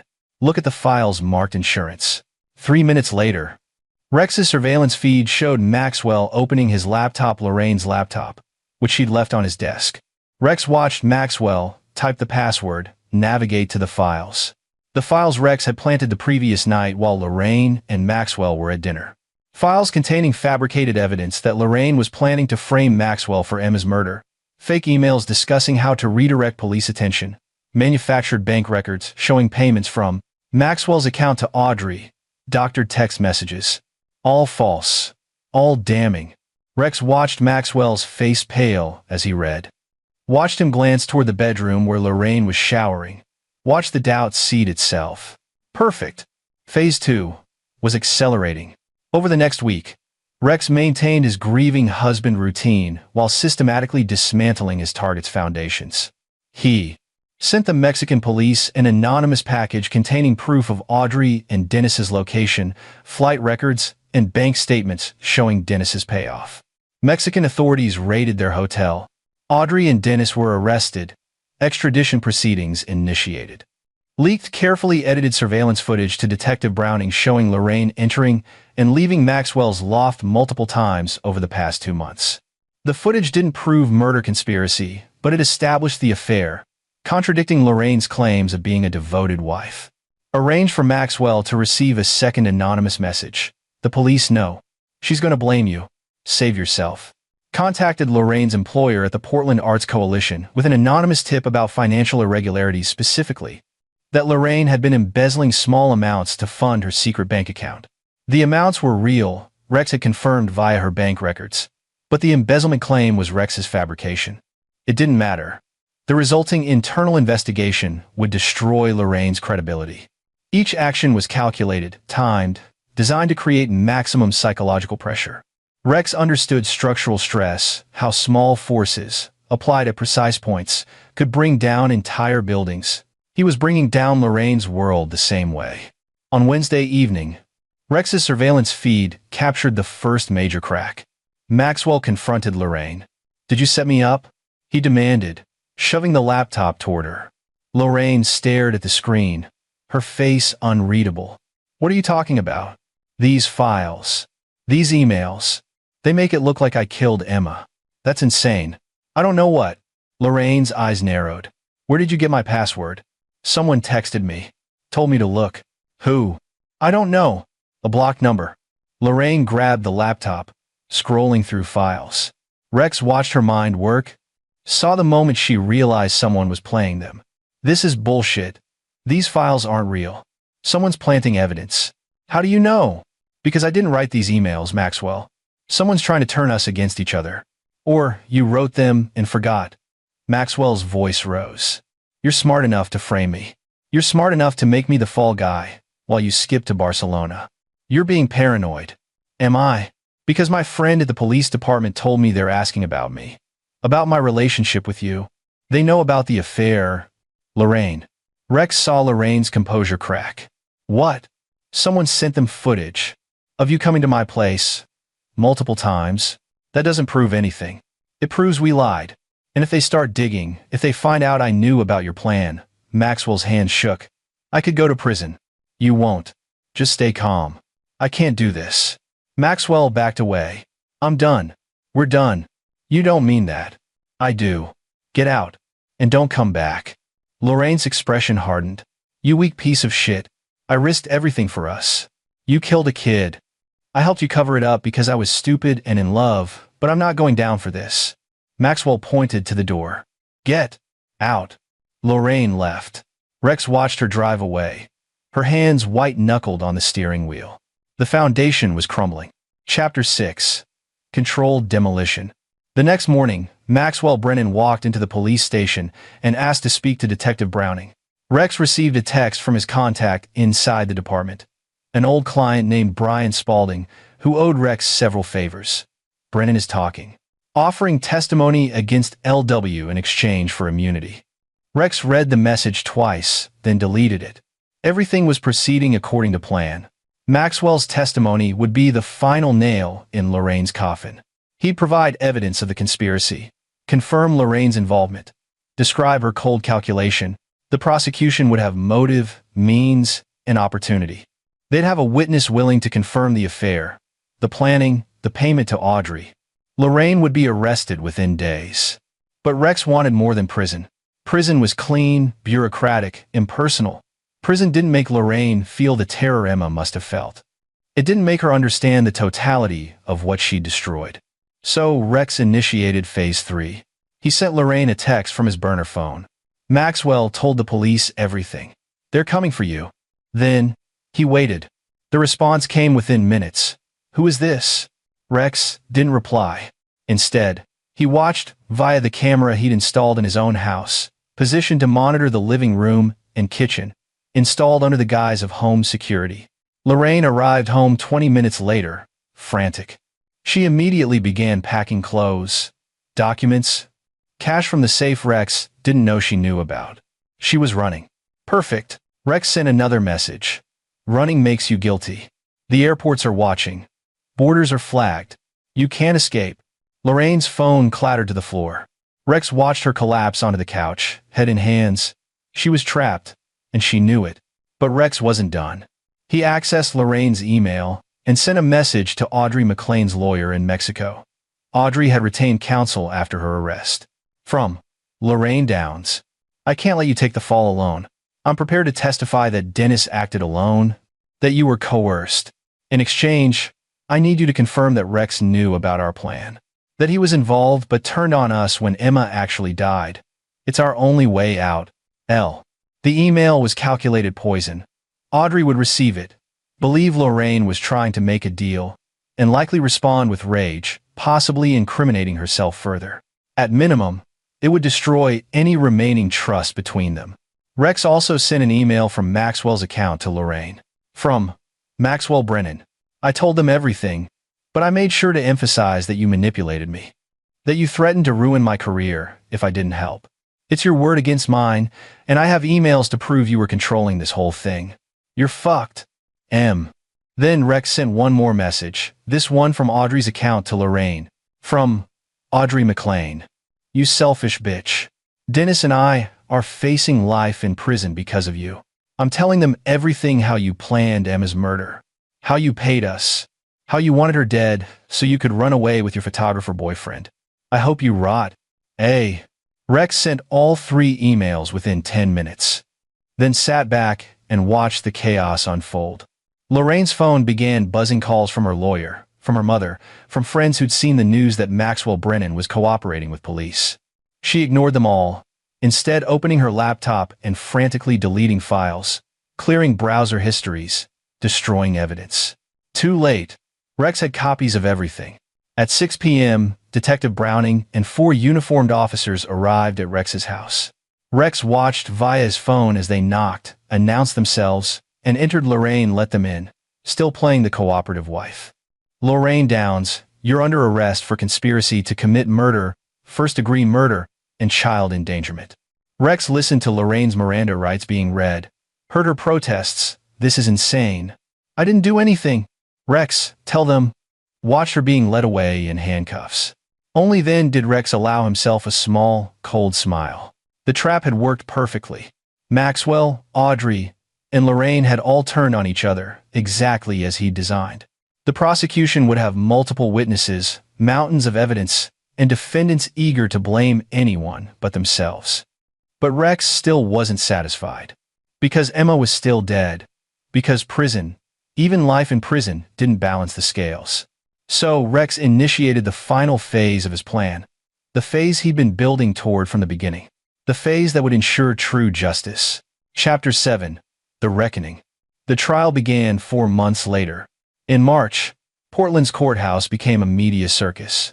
Reporters camped outside, camera crews broadcasting live updates, true crime podcasters dissecting every revelation. The prosecution's case was overwhelming. They had Maxwell Brennan's testimony, describing in detail how Lorraine had planned Emma's murder, recruited Audrey and Dennis, and paid them to execute the plan. Phone records showing hundreds of calls between Lorraine, Audrey, and the burner phones. Financial records proving the payments from Lorraine to Dennis. Text messages, the real ones Rex had found, plus strategic leaks of the fabricated ones that Lorraine couldn't disprove without admitting to other crimes. Forensic evidence from Audrey's house, showing the pills used to kill Emma. Testimony from Dennis Olson, who'd also cut a deal, confirming that Audrey had administered the fatal dose under Lorraine's direction. Lorraine's defense was weak. She claimed she was being framed, that Rex had orchestrated everything, that Maxwell and Audrey were lying.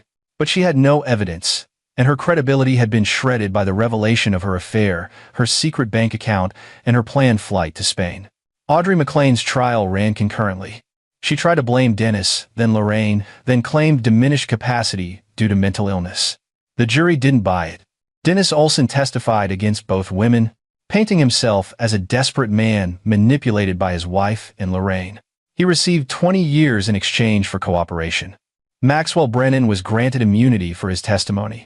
But his life was destroyed, his photography business collapsed, his reputation ruined, death threats flooded his social media.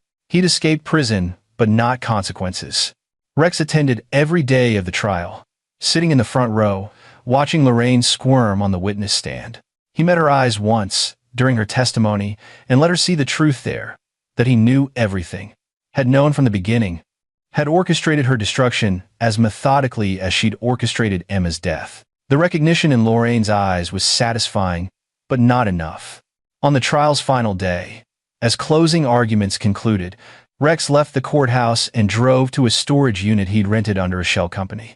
Inside were items he'd been collecting for months. Detailed schematics of the women's correctional facility where Lorraine would be sent if convicted. Profiles of inmates with connections to people Rex had helped over the years, people who owed him favors. Instructions for contacts inside the prison system. People who could ensure Lorraine's incarceration would be as hellish as legally possible.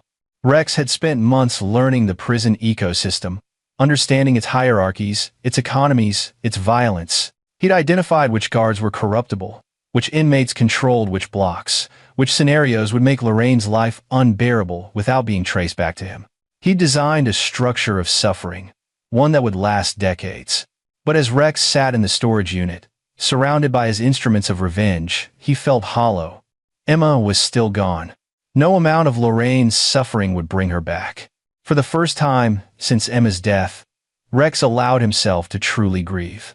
He sobbed, alone in the storage unit, mourning not just his daughter but the person he'd been before her death, the architect, who built things, not destroyed them. When the tears subsided, Rex made a decision. He gathered all the materials, the prison schematics, the contact lists, the revenge plans, and loaded them into his truck. Then he drove to a remote location outside Portland and burned everything. Lorraine would go to prison. That was enough. She'd spend decades knowing she'd destroyed her life for nothing, that Maxwell had betrayed her, that Audrey hated her, that every person she'd trusted had turned on her. That was justice. Not the justice Rex had planned, but justice nonetheless. The verdict came the next day. Guilty on all counts. Lorraine received life without parole. Audrey received the same. Dennis's 20-year sentence stood. Rex didn't celebrate. He simply nodded, stood, and walked out of the courthouse. Chapter 8. Reconstruction. 6 months after the trial, Rex sold his house. Too many memories. Too many ghosts. He couldn't walk through Emma's room without seeing her on that bed in Audrey's house. Couldn't cook in the kitchen without remembering Lorraine's performances of grief. He bought a smaller place in the suburbs, a mid-century modern that needed renovation. He threw himself into the work, stripping walls, redesigning layouts, rebuilding from the foundation up. His firm had survived the scandal barely. Some clients had dropped him, too much negative publicity, but others had stayed loyal. Brian Spaulding, the detective who'd helped Rex, had become a friend. They had coffee occasionally, never discussing the case, just talking about architecture and life and healing. One afternoon, Brian brought a woman named Erin Padilla to meet Rex. Erin ran a nonprofit that built playgrounds in underserved neighborhoods, and she needed an architect to donate time for a new project. "I know you're busy," Brian said, "but I thought of you. This is exactly the kind of work Emma would have loved." Rex looked at the project plans: a community playground with accessible equipment, sensory gardens, and reading nooks. "Emma would have loved it." "I'm in," Rex said. Working on the playground gave Rex purpose beyond revenge and grief. He designed structures for joy, for children's laughter, for life. He met families, heard their stories, saw their kids running and playing in spaces he'd created. Slowly, painfully, Rex began to rebuild himself. He visited Emma's grave every Sunday, bringing fresh flowers and talking to her about his week. He told her about the playground, about the kids who'd use it, about how he was trying to honor her memory by creating something good. He never mentioned Lorraine. That chapter was closed.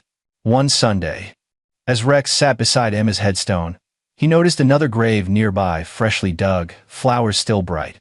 The headstone read, "Beloved son and brother." Rex recognized the name. Gene Downs, the young officer who'd been at Audrey's house the day Emma died.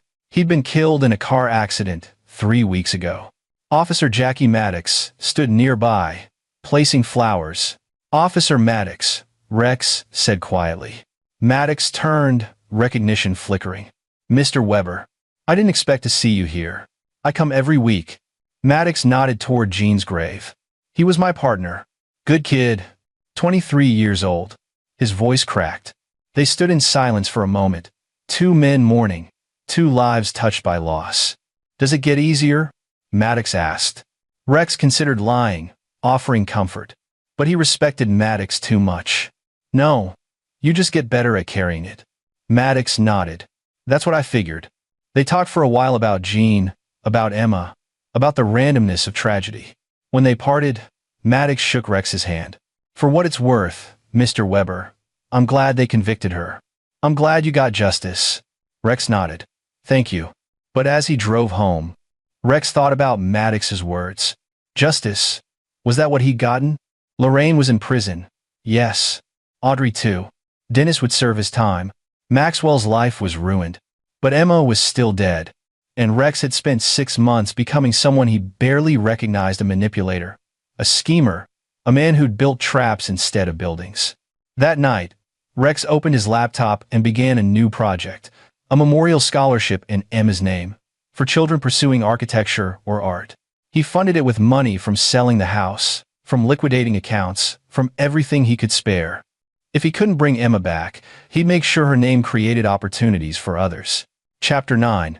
Foundations. 2 years after Emma's death, Rex stood at the opening of Emma's Playground, a sprawling community space in southeast Portland, featuring everything he designed: accessible equipment, sensory gardens, reading nooks, and a central plaza with a bronze plaque. Emma Weber Memorial Playground. In loving memory of a daughter who brought joy to everyone she met, may this space honor her spirit. The ceremony drew hundreds of families from the neighborhood, city officials, donors, volunteers. Erin Padilla spoke about Emma's legacy, about how one tragedy had inspired something beautiful. Rex didn't speak. He simply watched children playing, heard their laughter, saw parents smiling. This was his answer to Lorraine. Not revenge, not destruction, but creation, building something that would outlast all of them. After the ceremony, as the crowd dispersed, Rex noticed a woman watching from a distance. She looked familiar.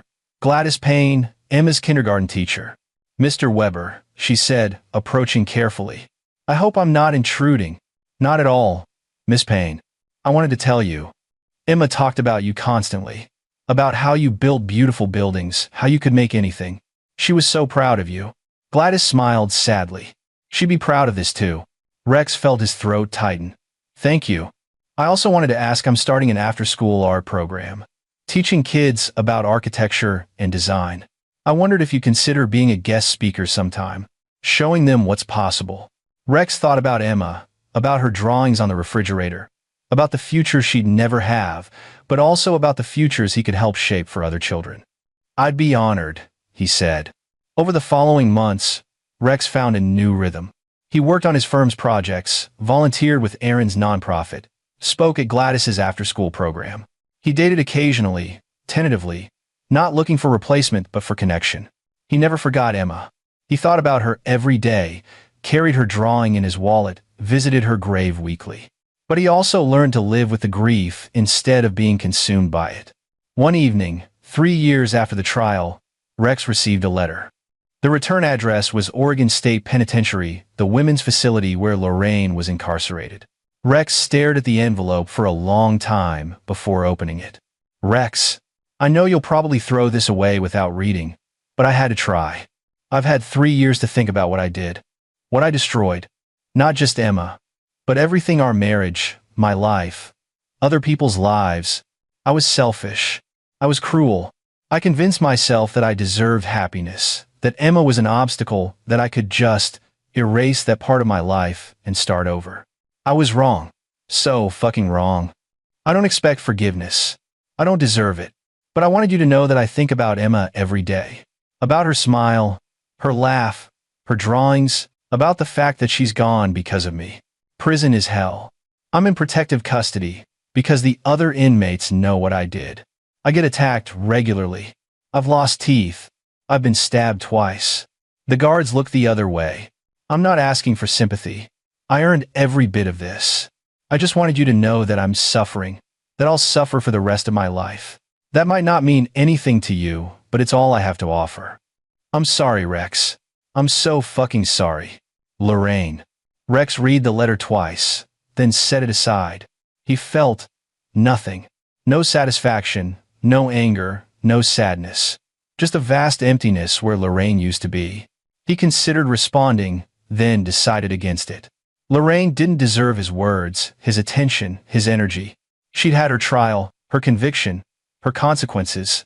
Rex fed the letter into his fireplace and watched it burn. Then, he pulled out his laptop and opened the file for his newest project, a children's library in Emma's name, designed to look like a giant treehouse, with reading nooks in the branches and a central courtyard for story time. Emma would have loved it. Rex worked until midnight, sketching elevations, planning load-bearing structures, imagining the children who'd learn and play and grow in this space. He was building again. Not traps, not revenge, but real structures. Permanent ones. Meaningful ones. And for the first time since Emma's death, Rex felt something like peace. He'd never forget. He'd never stop missing her. But he'd learned to carry the weight, to distribute the load across the foundation of his life. To build something beautiful from the ruins. That was his victory. Not destroying Lorraine, but refusing to let her destroy him. Rex saved his work, closed the laptop, and walked to Emma's room, the one he'd recreated in his new house. Filled with her drawings, her toys, her memory. I'm building you a library, Sweet Pea, he said softly. It's going to be amazing. You'd love the reading nook in the oak tree section. The room was silent, but Rex imagined Emma's voice. That sounds perfect, Daddy. Yeah, Rex whispered. It really does. He turned off the light and closed the door, leaving it slightly ajar the way Emma had always liked it. Then Rex walked downstairs, poured himself a whiskey,